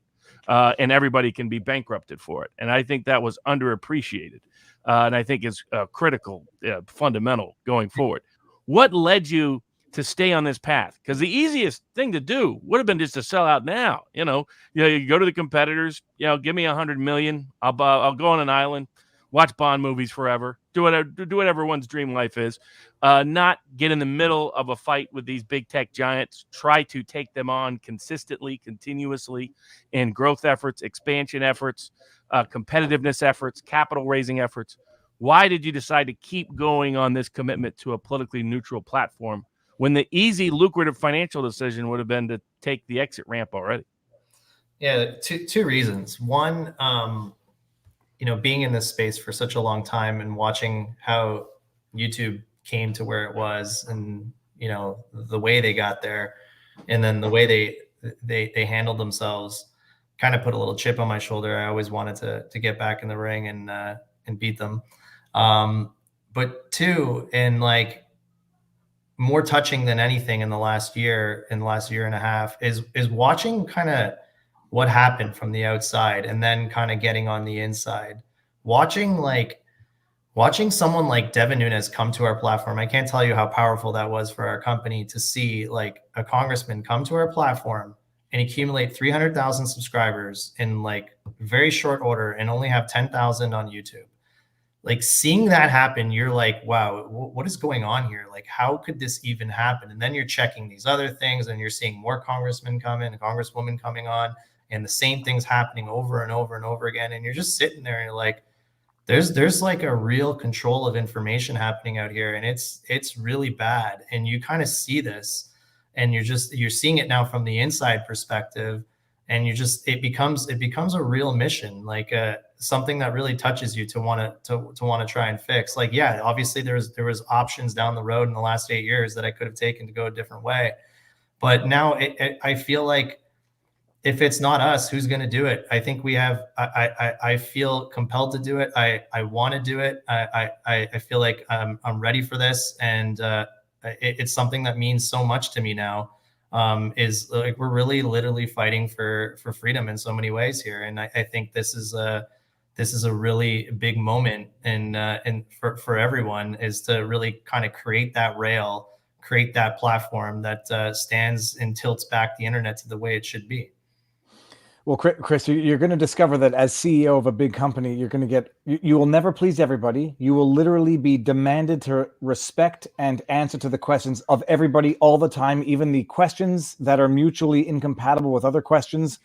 So, I mean, it's not like godly, but you are answering or being demanded to respond to everyone's needs at the same time, even though they're not possibly reconcilable. Here's one, for example. Okay. Viva, you Robert Baron. I don't know what that means. Chris Pavlovski, I never monetize my stuff. So are you going to cancel my stuff on behalf of copyright claimants, even though it is never monetized for self-gain? I don't know if you can answer that on the spot. Yeah, that's a pretty easy one. I don't know what the content is, number one. So if it's a movie they're uploading without monetizing it, that would be copyright infringement. If it's their own personal content, then if they created the works, then there's no issues. I see what he's really getting at. The fear is that the reason why these other competitors in part changed was because advertisers wanted that change. Now, I have reason to believe otherwise, but let's go with that. I think that was their excuse. Okay, I didn't get the spirit of the question. Sorry. Yeah, there will be news on this front, but we've. People have asked us to cancel certain creators, and we've told them to, walk away. We're not interested in working with you anymore. So absolutely not. Advertisers will not pressure us. And we're not really focused on we're not going to allow anybody we're not going to get bullied by cancel culture. It's just not going to happen. With the locals merge that we did, I think that really allows us to really stand on some different legs here as well. So, the advertising side is going to be great. It's going to continue to be great. I see amazing demand right now on that side. There's a lot of advertisers that want to advertise to a large audience on Rumble that performs incredibly well. That's not an issue whatsoever. But there's also the creator economy on locals that I think is really important for people to understand, is that you can convert a lot of your audience into a subscription that you're going to own personally. And I think that's like ultimately a big part of the creator economy. We're seeing that in Asia. We're seeing that in different parts of the world. They're like 90% subscription based and tipping rather than advertising. I think in the US, it's more like 90% advertising, but I think that will even out in the future. So I'm not worried about advertisers, and I'm absolutely not going to get bullied by them whatsoever. Here's my observation. Bottom line, and people may not like it, I don't actually expect anything from Rumble. I don't ask for any favors, and I don't think you owe. If you screw me as a creator who has been backing Rumble because it's free speech oriented, non-censorship, if you screw me, okay, shame on me. I've learned my lesson. I appreciate Robert's argument that now you've made warranties and representations to a mass public as shareholder representations. And if you violate them, you risk being sued. You'll have your defenses and good luck in court, and that's all there. In the meantime, however, until you violate those promises, and I feel violated, in the meantime, you're still more free speech oriented than any other platform out there that I know of. That is one that I would want to frequent. The question is, though, practically, do you notice that advertisers actually want to spend more money per view on Rumble versus YouTube? Because my theory is that the people who are objecting to objectable content or what they find to be offensive content are not purchasers, and advertisers would actually like to advertise on popular stuff, even if it's edgy. So what do you know of your cost per ad on Rumble versus YouTube, and are advertisers actually flocking there now because of the product you're offering? So, you know, I think you might see this as well. If you take a look at the CPM rates that we're able to fill, they're quite high in comparison to YouTube, at least generally what we see for a lot of the accounts. We're seeing like, wait, they're quite high. What's quite high? Yeah, well, I don't know. On a legal channel, Emily, I'll send you the referral link after. No, I want to know if they're quite high, but what's the scope of quite high? Because I see on some commentary channels, quite high for them might be 7 to 8, but on some other channels that might be 30 to 50. So I just wanted to define high. 30 to 50? Yeah, I never heard of 30 to 50. But, yeah, we can push $10 on some channels, and I think that what we're seeing with the performance and what I'm hearing from the partners that we do work with and the advertisers that we do work with is that we have some incredible performance on the ads that we have on Rumble right now. And the advertisers, like one advertisers, they keep, a lot of them just keep increasing their budgets and wanting to do more and more and more with us. So I think it's a very underappreciated audience on Rumble that performs significantly higher. We didn't really have a lot of conservatives on Rumble like 3 or 4 years ago, but I can tell you that on a per unit basis right now, the rates are better than they were 2 or 3 years ago. That might be because of time, or it might be because of audience, but definitely things are moving in a forward direction. And our feedback from our advertisers have been phenomenal. One advertiser told us that we outperform on a RON campaign, like a run on network campaign, better than a Facebook and a Google, better than a targeted Facebook and Google campaign, which is, to me, that's quite the surprise. But apparently there is some good performance on the platform, and we really look forward to launching our entire own ad marketplace on Rumble, where these advertisers can buy and select their channels they go into, and that's coming around the corner actually. So we're really excited about that. I think that'll be really interesting, because then if advertisers have that level of control to pick creators, it's more likely that advertisers stay, even if some people say, well, we don't want you advertising on this. It's like, well, we don't need to pressure Rumble. If we can go in and pick who we want to advertise on, then there's no reason for them to have like an adpocalypse like YouTube did, because you or Rumble's not selecting the channels that the ads go on. The advertisers are selecting the channels. And I think that's a really interesting way to deal with the issues that YouTube ran into, where advertisers didn't have control over what channels their ads went on. And that's what caused part of the problem. So that's exactly what we want to do. We want to make it as transparent as possible. And then we'll give them the option, if you want to advertise everywhere and take up all the traffic. Do you give creators ability to opt out? Because I've been slamming a particular company on my channel based on a lawsuit, and guess whose ads keep coming up for all of my, everyone's like, I'm watching this video, you're yelling about Triller, and Triller ads are showing up on my video, and I'm like, those motherfuckers. Emily, it might explain why I get so many COVID vaccine ads on my YouTube channel. Yes, allowing that, I really do appreciate. I'm not asking the hard questions to be snarky. I just like to define what we're talking about so I understand what we're talking about. But knowing that advertisers can opt in gives your platform the flexibility to say, fine, if you don't want to advertise on Alex Jones, don't, just opt out of it. We're not going to run it blanket, which is what advertisers deal with on YouTube, those blanket ads. And that's why we had Adpocalypse. So it's a really interesting proposition. Yeah, that's exactly where we want to go. Let's creators say, hey, I don't want these companies advertising on my stuff, because there are companies I don't agree with, and I have no choice right now, because what gets advertised on my content is shown based on the viewer, not based on me, the creator, which I understand. When you talked about your 400 million, some of it going to bring over creators, and you want to keep the platform ideologically neutral, are you running into issues with who's already on the platform and that kind of guilty by association that the internet seems to love right now? No, it's not as prevalent as you might think. A lot of this stuff is a lot of like the animosity and all this PR that we're seeing about this. It just doesn't seem like it's as real as it is when we go out there. We're having quite a lot of success with that, and I think you'll see a lot more success in the future with us bringing on creators. But more so like a year ago than we are now. I think now, like, we have a lot of different voices on the platform. It's getting a lot easier. It's a lot easier. But we're not really running into that as an issue at all right now. I want to bring this one up. Would Soph be allowed? And if Alex Jones is allowed, Soph would be allowed. And for anybody who doesn't know who Soph is, she was at the time she got banned, the 13-year-old kid on YouTube, quite edgy.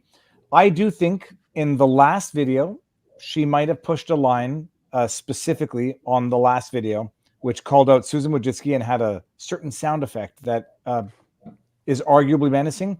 But I want to bring this one up because I missed it the first time, and I don't want anyone to think that I'm deliberately skipping super chats to get another super chat to get the same question up. Worked at Fang, and I don't know if that means Swalwell's girlfriend's place. People will get that. Biggest problem is blue-pilled progressive staffers pushing entire orgs against exec will to current state of things via DIE, ESG, I don't know what that is, hiring practices. Diversity, inclusion, equity, I don't know what ESG is, but I suspect it's the same thing. What do you do to avoid the same problem while scaling? Chris, to you. No, that's a great question. I think, being Rumble kind of filters out a lot of people that want to work here and don't want to work here. So we haven't really had any issues. Everyone that kind of joins this company is like all in on the mission, and they really believe in what we're doing. And I think that's the core thing. Like you need to believe in our mission and really want to be a part of creating a free and open internet. And the opposite of that is just doesn't work for you. I think the mission itself of this business and what we're doing filters out any of that. Everyone's got to be aligned on wanting a free and open internet and be against cancel culture here. So that's that. I think that kind of settles that pretty easily for us. You described as future revenue streams that, the old focus was monetizing people's private data and selling that to people, and secondarily or co-equally advertising money, but that increasingly the subscription model provides an alternative model for financing and funding technological platforms, particularly for those people that want uncensored access to the content creators that they prefer, and giving content creators the confidence that they can say whatever they feel, even if it may upset or offend a particular advertiser. And like in the right-leaning space, for example, Black Rifle Coffee advertised a lot. I hear their coffee's terrible. That's what I hear. I hear it's really bad. It tastes like dung. Robert, that's the rumor. Your taste, Black Rifle Coffee, is tainted because of their conduct. I think we can all agree on that. Oh, no, totally not. It's independent. I just hear this a lot. As Donald Trump would say, everybody's saying it. I'm not saying it, but everybody else is saying it. But putting that aside, but how much do you think the subscription model, that servicing that subscription model, is part of what you're trying to do? Because that may provide a better, cleaner access for certain independent content creators and for people to get the content that they want going down, independent and totally divorced from the advertising monetization of people's information and data. Yeah, and that's a great point. I think that's going to be a real big chunk of this business going forward. I actually think one of the more underestimated and underappreciated sides of that is that, as well as the infrastructure as a service business that we're kicking off, and really building that cloud. I think I know that the demand exists, whether it's like universities, religious institutions. There's like serious demand to get off the incumbent platforms. There's a lot of fear. And there's a real lack of trust right now with a lot of these incumbent platforms. So I think that we'll be able to generate significant revenues on the cloud side, and in a more immediate future, be able to generate decent revenue on the subscription side. I think that's a very, very undervalued, underappreciated part of the creator economy that people don't see.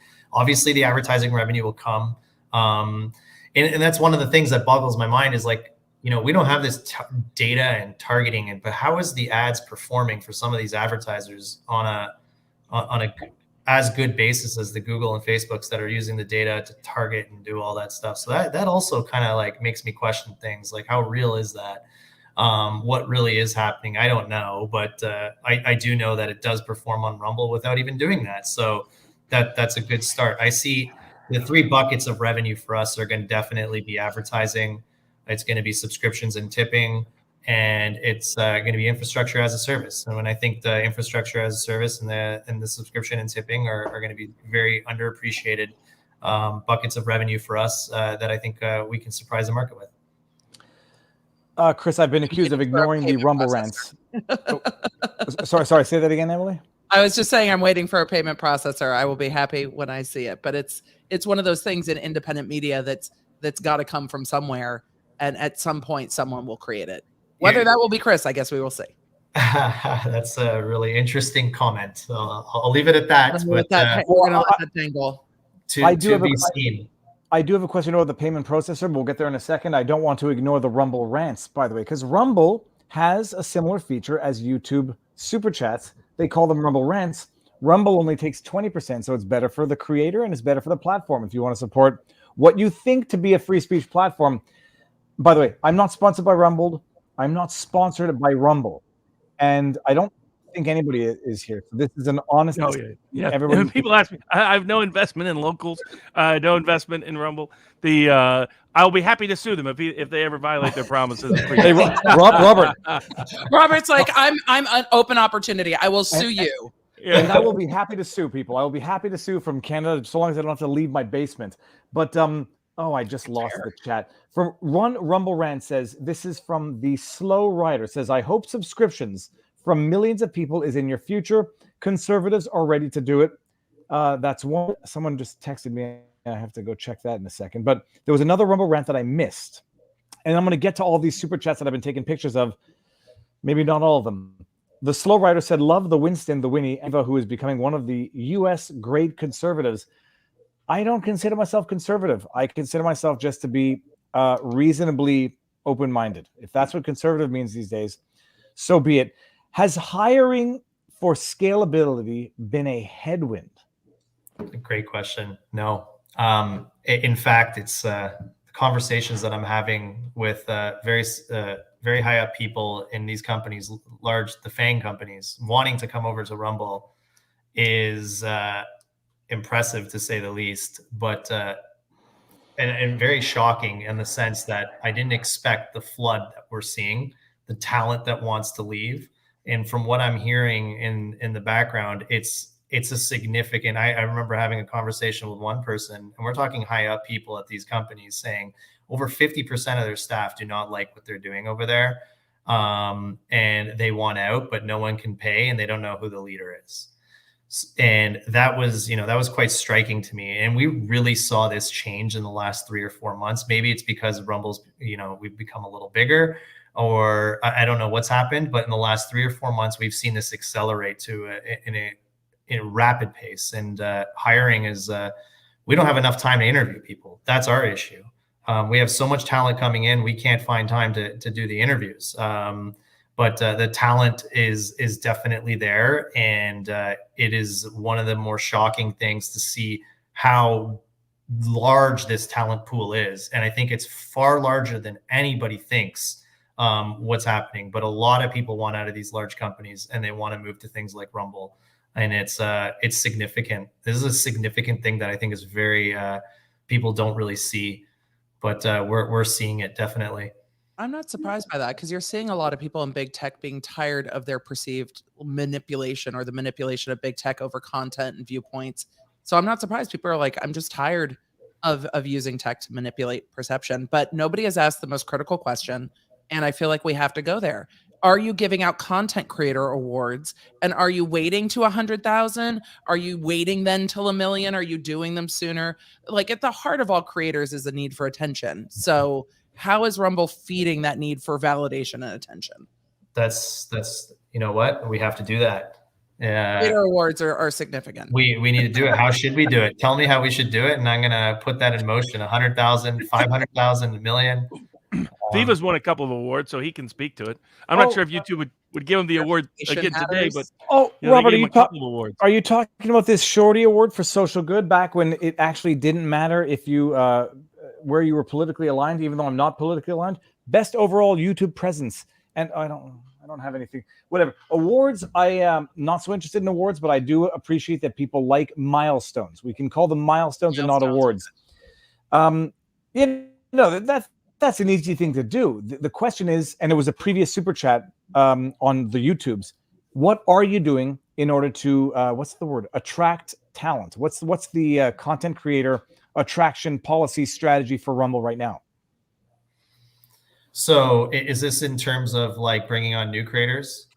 Yeah, I think so. Because I know you guys did a deal, I think, with Glenn Greenwald as an example. What are some of the different approaches to get content creators to shift to Rumble? Yeah, so this is like a big part of this raise, is that we want to go out there and invest in a lot of creators to come onto our platform and provide them guarantees on a monthly basis so that they can produce that content and bring that content on an exclusive window basis to Rumble and exclusive live streams to Rumble. That's something that we're going to really put the gas pedal on once this closes. But that's a very big part of our plan right now is to do that, is to really use a lot of that capital to bring on a lot of good talent in all different areas of content. I want to bring this up because everyone's saying this is an infomercial for Rumble. I'm hoping Chris is not going to be mad at me after the stream is over. Sorry. Because Chris knew he was coming on with 3 lawyers. I appreciate that Robert Barnes, my buddy on Locals, my friend who I've known for years, and I appreciate that Robert is more optimistic about the going public. I understand his arguments. I'm more skeptical because I do say once you go public, you are answering to shareholder value and not a private enterprise. Now, I do appreciate private enterprises change their raison d'etre, and if the shareholders don't like it, F you, sue me, which they do. And that's what I was brought up on in terms of my practice. Same thing for public. So if they don't like it, sue you and then work it out in the courts, but that doesn't actually respond to the needs of the creators who are there. So Robert is optimistic about it. I am still skeptical, but I don't think Rumble owes me anything. But Chris, are you thoroughly traumatized about an evening spent with 3 lawyers? No, I love it. It's great. I think it's needed. I think I've seen a lot of chatter and people talking about like, is public going to make it worse for us? And I wouldn't have done it if I thought it was going to make it worse. I think it's worse to stay private. I don't think we have a chance to fix the internet if we did stay private. I think it is imperative that we raise this capital. It is absolutely imperative that we build the infrastructure. It's imperative that we went this route ultimately, because I wouldn't be locked in on a mission where I could change overnight. If I was private, I could change overnight and not really care, or I could sell really easily. It's not, now things are a lot different now. There's a lot more liability, and there's a mission that I'm really glued to now. So I did this because I think it's the best route to go. And I really challenge anybody that says that it's not. I know that, history shows that like the last tech companies that did this, they built businesses. They didn't build businesses to create a free and open internet. No one has tried that. That's what we're trying to do. And I think you got to give that a chance. I think it's important that we give it a chance because no one has tried it, and let's see how it goes. Obviously, we have jaded opinions based on what other companies have done, but they weren't glued to this the way we are, and we didn't we put this foot forward in the way that we did purposefully, knowing that like this is going to create some real independence for our community, and really give this platform a fighting chance against these trillion-dollar entities. Remember, they're trillion-dollar entities. Amazon, how much market share do they have just on the cloud side? I think 40%. YouTube on the video side is like dominant monopoly on video. how do you go up against these guys? You can't do it private with a couple $1 million. It's just not going to happen. I'm not going to be able to attract creators with a couple $1 million and attract a lot of them. I'm going to need a serious pool of money. I'm going to need some serious, I'm going to need the public support. That's what you're going to need. And this is the only way to scale this, to get to a point where we can actually tilt back the internet to the way it was intended to be. And that's what we're doing. I would welcome that conversation on why that's a bad idea. And that's, I put so much thought into this and I really am convinced this is the best way forward to do what we're doing. How else would you approach a free and open internet and lock it in the way we did? Well, here's a question. And by the way, I'm going to get into a rant about the FU money that people think you probably have, but I'll in a second. Is Trump ready to rumble? I mean, and then I'm going to get into another super chat underneath that. But is Trump ready to rumble? We know what he's done. Any discussion on that you can disclose publicly? And I don't know if there's any discussion privately that you're not allowed to disclose. Full disclosure. Yeah. So I believe it was reported last week that we have some servers with Trump on the cloud side, and it was confirmed on Friday that was the case. We are a cloud provider for the Trump Media and Technology Group. There'll be more details in the coming days or in the future, but I'll keep it to that. But that's just like us, living up to that mission of being a common carrier on the cloud side. We're going to be providing cloud services, and we'll provide services for the 44th president, the 45th president, and so on. It doesn't matter. We're a neutral cloud provider, and we're excited about providing those type of services. In terms of the locals Rumble combination, is the primary focus going to be Rumble's, providing some technological components to locals and locals integrating aspect of Rumbles into it, or is it going to go beyond that? Is there going to be more integration than just that in terms of for locals members and local subscribers in terms of what Rumble provides for them? So we're definitely going to move all the infrastructure side of Rumble into locals, so that way the cloud side, all that needs to be ripped out, and it needs to be on Rumble effective as soon as possible. So we'll definitely be doing that front. I have a lot of ideas on that front. Asaf and I have really thought deeply on this. We really want to have a lot of the content, if the creators have a lot of content in their locals profile, have that index on Rumble be kind of the top of the funnel to kind of lead into your locals community. We think that's really important. We want to have that indexed in Rumble so people search and they can find it, take you to your locals profile and your locals community. We really want to integrate the two to really drive more value for the creator. Anything that's going to lead to more value for you, we're all for. And we're going to really step on the gas in doing that. But yeah, the infrastructure thing is a no-brainer. That's happening. It's happening right now as we speak. We're working on that, bringing in the player, bringing in the live streaming, bringing in the cloud infrastructure, all of that is happening. And then on top of that, we really want to integrate on the Rumble side to really bring in. We do not want to change the core components that you guys love. And we won't change those. I think if anything, what's going to happen is that we're going to really give you that same type of ownership on Rumble over time, so that locals is already providing on the subscriber side. I think that would be a really cool feature to give to the community and really be a competitive edge for us against the competition. So I think the more we empower you, the more independence we provide you, the more reason you want to be with us, and the better chance we have in winning. I'm going to bring this up, and then I'm going to try to read some of the super chats I've been screenshotting with my iPhone, taking pictures of. The Real Bambunga, who everyone who's been on this channel for long enough knows, makes some good jokes. For Chris, as a big fat loudmouth myself, I love to super chat just to get David to say some embarrassing things. In the last stream, by the way, I brought up a super chat that had emojis that I didn't know what they meant, and I was worried for a second, but maybe that's why that live stream got demonetized, but it doesn't matter. Does Rumble offer a similar opportunity, and how soon can I abandon YouTube to take advantage of a similar method of telling horrible jokes? Rumble Rants, it's there. I mean, I can answer that question for you, Bambunga, and thank you for all of the support throughout. It's been 2 years now. Did anybody just hear that kid screaming upstairs? Yeah. Okay.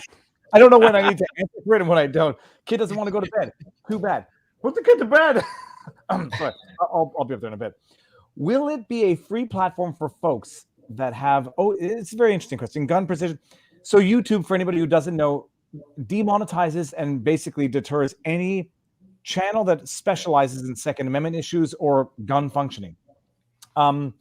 YouTube seems to be shutting them down ad hoc, especially with the new rules. Shall not be infringed. A silly suggestion is the right. Okay, Squid Monkey asked a question, a good question, and then we'll get into some more stuff. But Chris, I mean, any of those types of restrictions on Rumble? No. Short answer. Good question.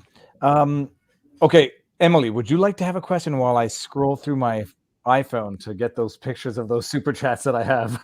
Well, I asked about creator awards, but I do have to ask about terms of service because you've talked about them quite a lot. And the Rumble terms of service do have some vague words in them, like offensive to the community. And then there are some definitions, but of course they're not exclusive or exhaustive. Will those things be defined more as you are getting ready to go public? Some things will be dropped off completely, and the other things will be defined more. I think we've removed some things recently as well. So as we refine ourselves here, the idea is not to get more. Okay. We won't expand is basically what I really don't want to do. I really want to. I want to make the goalposts as clear as possible. I don't want to move those goalposts, I should say. And I want to make those terms as clear as possible. So those are things that were... things like grossly offensive to the online community. It's like, well, things that I might find grossly offensive. Is it under video? Barnes might not find grossly offensive. And vice versa, Yeah, that's the, there's a lot of legal jargon that's been in there for a long time that goes into there, and those are things that we obviously we need to put more thought into as we go forward and provide a lot more clarity as well. I think that's the key. I think communicating those policies is the key, but more importantly than anything, I think our actions will speak louder than words. How we've been for the last 8 years has been very consistent with our policies. And I just want to continue being like that. But absolutely, we're definitely going to provide more clarity as time moves on here on those type of things. Was that under video content policies, or is that under? It is under Rumble content policies, and I appreciate the answer, because I think one of the things that I have had issues with YouTube as well is. And my husband as well, let's just be honest, is can you define that more clearly? Like, what do you mean by the words that you are saying? And YouTube doesn't always define that. And I realize that lawyers ruin everything. So it makes it hard to narrowly define it, because you also don't want to get sued because something's too narrowly defined and you can't get rid of something because it doesn't quite fit in another category, but it's clearly a problem.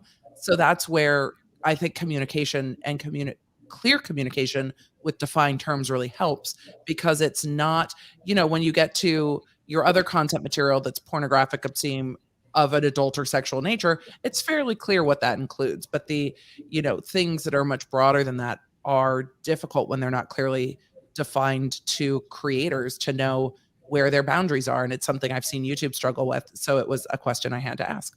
Yeah. Well, I brought this one up for a while, and I again, it's not to put Chris on the spot. You're going to have to respond to everybody's issues as a CEO, and there may be more or less of these. The interview of non-answers and redirects has convinced me. Deleting my Rumble account tonight. Good luck. Okay, now here's the issue. This is a legitimate perspective. It's a legitimate point of view. It's an observation, in as much as, LeBron James looked at Kyle Rittenhouse and said he's fake crying. It's an observation. You can't disagree with that. Where are you going to go? And what's the best alternative? And are they going to be any better than this? Now, the question is this, Chris. People say, you're going to get FU money out of this. And I've always said FU money is useless if you can't walk the streets without being publicly reviled by everyone around you. So Fauci, I have no doubt, is getting FU money up the wazoo. But it'll be nice when an individual cannot freely mingle with society because he has violated their trust so greatly. what's your assurance you're not going to violate the trust even once you've gotten your FU money and want to move off to the Bahamas? I mean, it might be redundant to what we've already asked tonight, but like, I guess the question is, what is your moral obligation to those who you are appealing to now? FU money, I guess. What do we define as FU money? I felt like, I've already had that opportunity. It's come and gone. Like it's already come many years ago, in the sense that I didn't really need to. I could have taken a different path. I chose this path only because I really passionately care about it, and I feel like I'm defending something that is extremely important, and we're one of the only ones out there doing that. And I think that alone, I think it's, actions speak louder than words. Everyone's more interested in words these days. I think how we walk the talk is what's going to matter. What I'm going to say is not going to convince people, but how we act and what we do will over time. And I think over time you'll see how Rumble acts. I think I put a lot of good things in place to make it as defensible as possible. For the core values that I care about and that I think a lot of you care about. And whether I was here or not, I think that there's this. It's going to stay.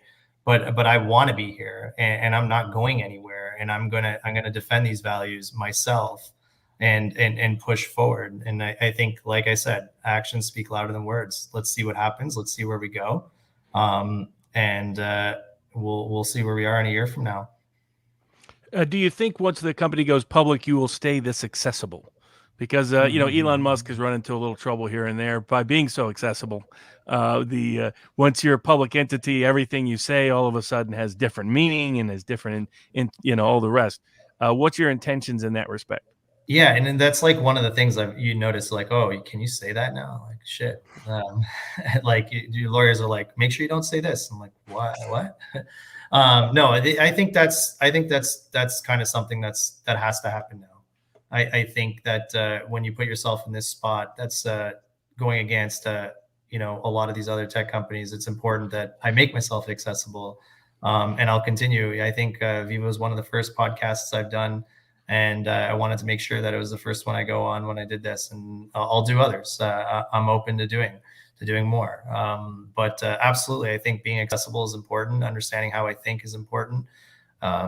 And understanding just generally how I see this company and how we see ourselves in the space is important. So yes, absolutely. I'm accessible. I'll be there anytime you guys want. And I love being here. So I've been listening to a lot of Tom McDonald these days. And so maybe you have to be accessible, but not to the point of giving yourself away and being owned by everyone else around you. But that's the line you're walking right now as CEO of a big company, promising big things to everyone on earth who wants those big things. So from your mouth to God's ears, but take care of yourself first. Now I want to bring up, when are you going on Tim Pool's show? Have you been on Tim Pool yet? No, I've asked to go on a while ago, like a couple of weeks ago, but no response. Okay, Viva's got friends at Tim Pool's show. See if this bit we'll see if this clip doesn't get clipped. This section doesn't get clipped, retweeted, so that Chris can go on and defend himself viva voce in person against oh geez, I forgot his name. Robert, what's his name? Ian, who was Ian was skeptical. Yes. Thank you, Barnes. It was Ian. Now you make me look like an idiot, Robert. Okay. He gave you a very comfortable moment. What's that guy's name on the Tim Pool show? It's how will you prevent Rumble from becoming Crossland? There's Lucas and Ian. It was Ian who called out the risks of a public, going public. So a discussion is worth being had right now. Tim, I think they were a little upset with the locals transaction. A lot of people were, because it was a misnomer. It was not a buyout. It was a merger. But I think that could have been forgiven, coupled with what appears to be a buyout or a sellout or going public 3 weeks later. That'll add some salt to the wound. Salty Crackers in the house going to put in some reads in the chat. But this, Chris, and then I'm going to read some of the super chats before we leave. How will you prevent Rumble from becoming top heavy with the algorithm? big channels getting popular? Good question. Yeah, that's a great question. How do you do that? So definitely right now, the way search is really, really simple. It's based on views and time and metadata. It's as simple as that.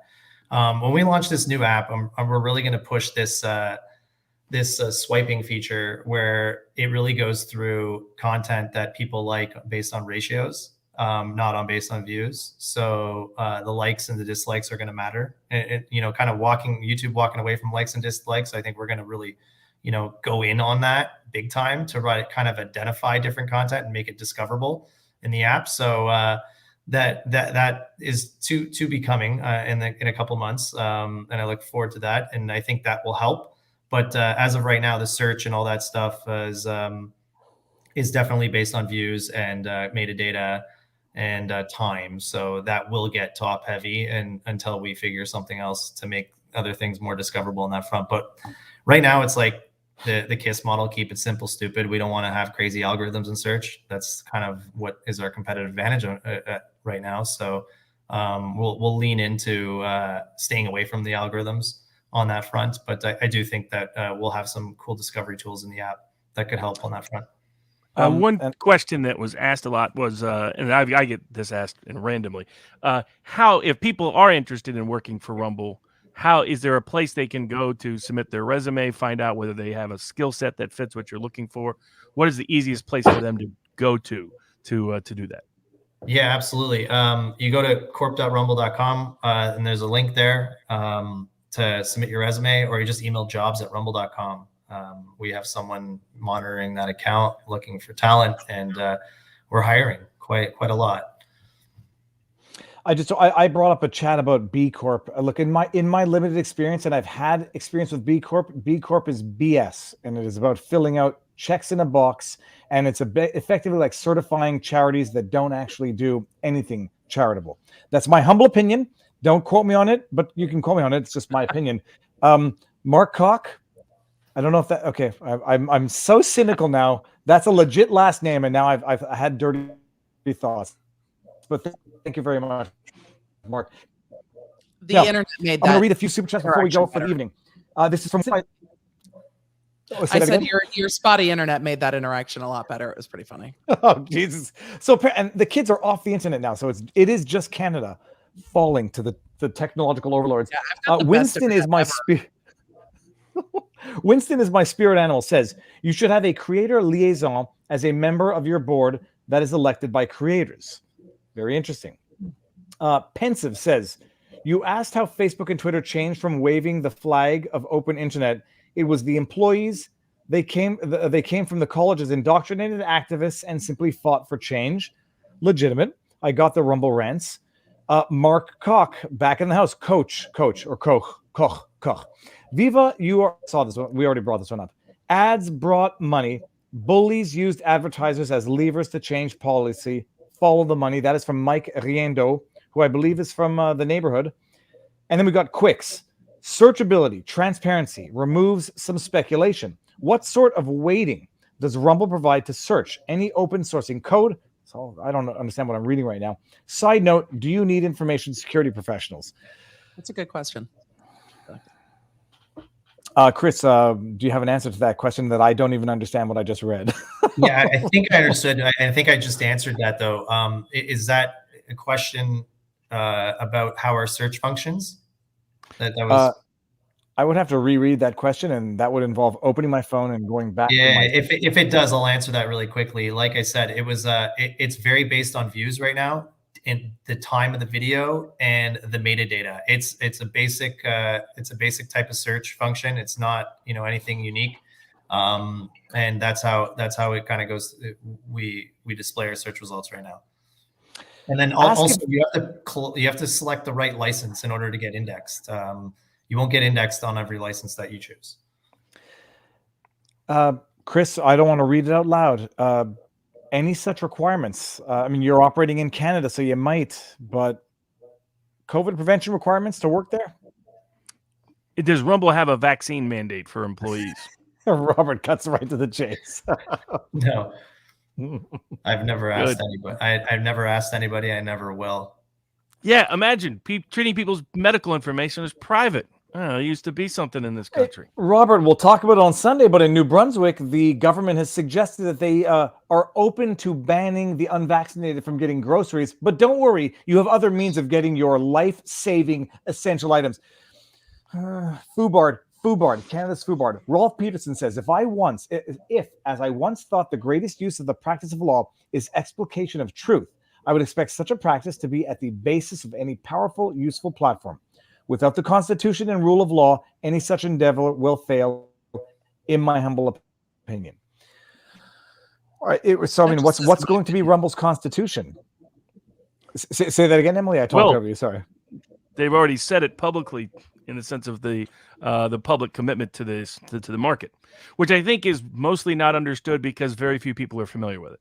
And there was a number of people who actually invest in the market is what, 5%? I mean, most people are indirectly invested through their 401k or their IRA.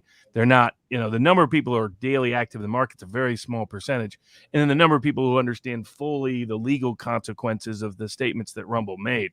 It was the equivalent of a constitutional commitment that locked them in monetarily to maintaining political neutrality. It's the best commitment. It's what people like me have asked for some time. And so that's why, because it's the best legal protection you can have for a politically neutral, committed social media platform moving forward. So that's why it was, I celebrated it because it was essential, in my view, to be able to maintain and sustain the ability for Rumble to not only compete and scale up, but also to commit to the same values that those of us who care about it the most want to see. So congratulations is due. And I think, hold on 1 second. I don't want to get in trouble here. This says 4th time, son of a beasting. The internet is so slow when I bring it up. It's already gone by the time okay. 4th time, considering Bill C-16 and such, would I get banned from Rumble for misgendering someone? Emily, you are so smart. And I presume that heart is intended to be purple if you had that option. Will you get banned for misgendering someone? Will you get banned? What is Bill C-16? Another crazy Canadian bill. It is the bill that added misgendering to aggravating factors for certain crimes, basically protected class.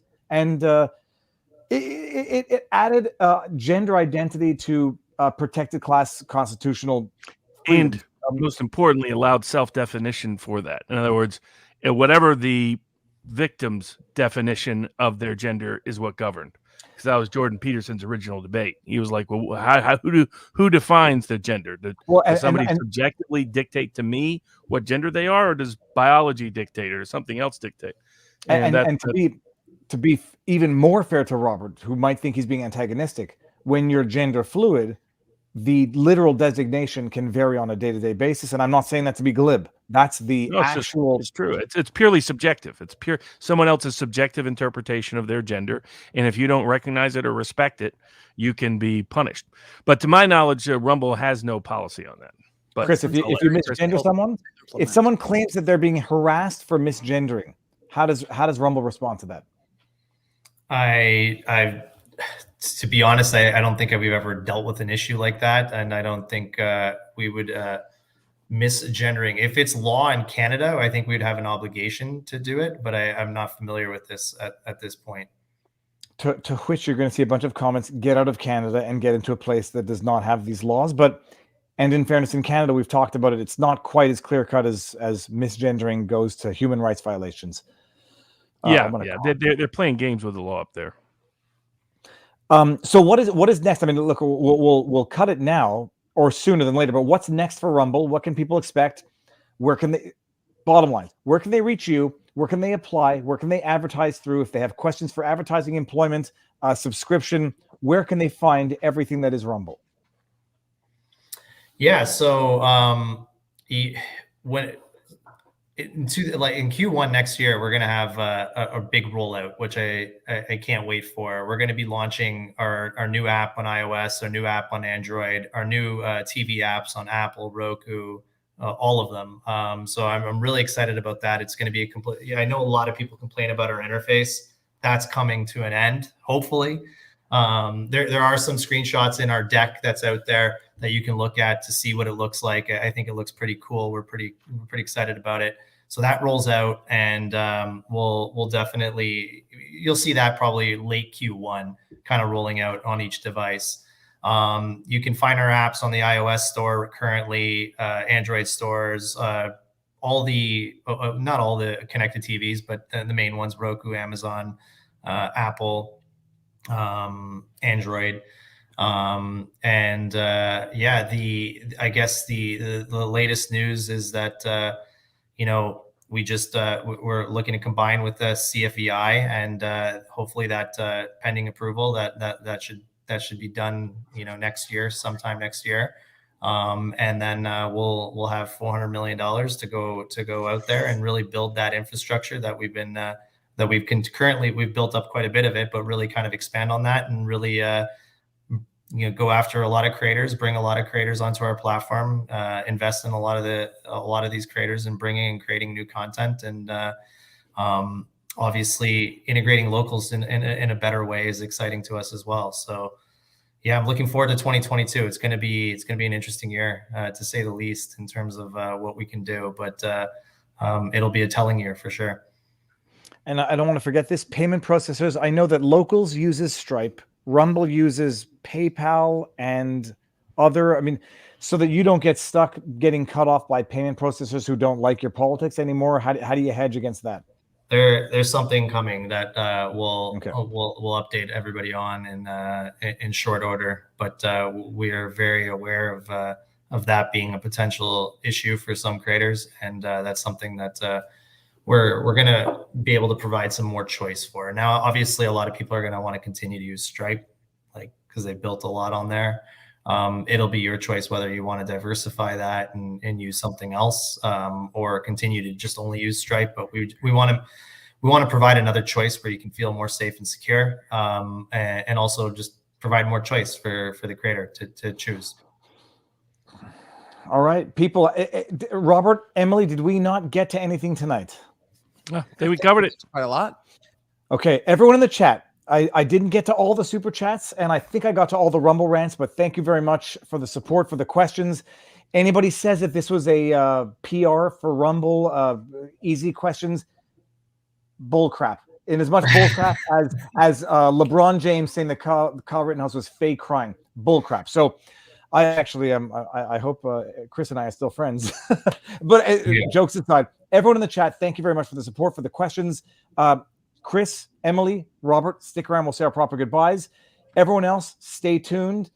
Sorry, most important question. I do not own any Rumble. What is the ticker symbol, and what was it trading at as of close today?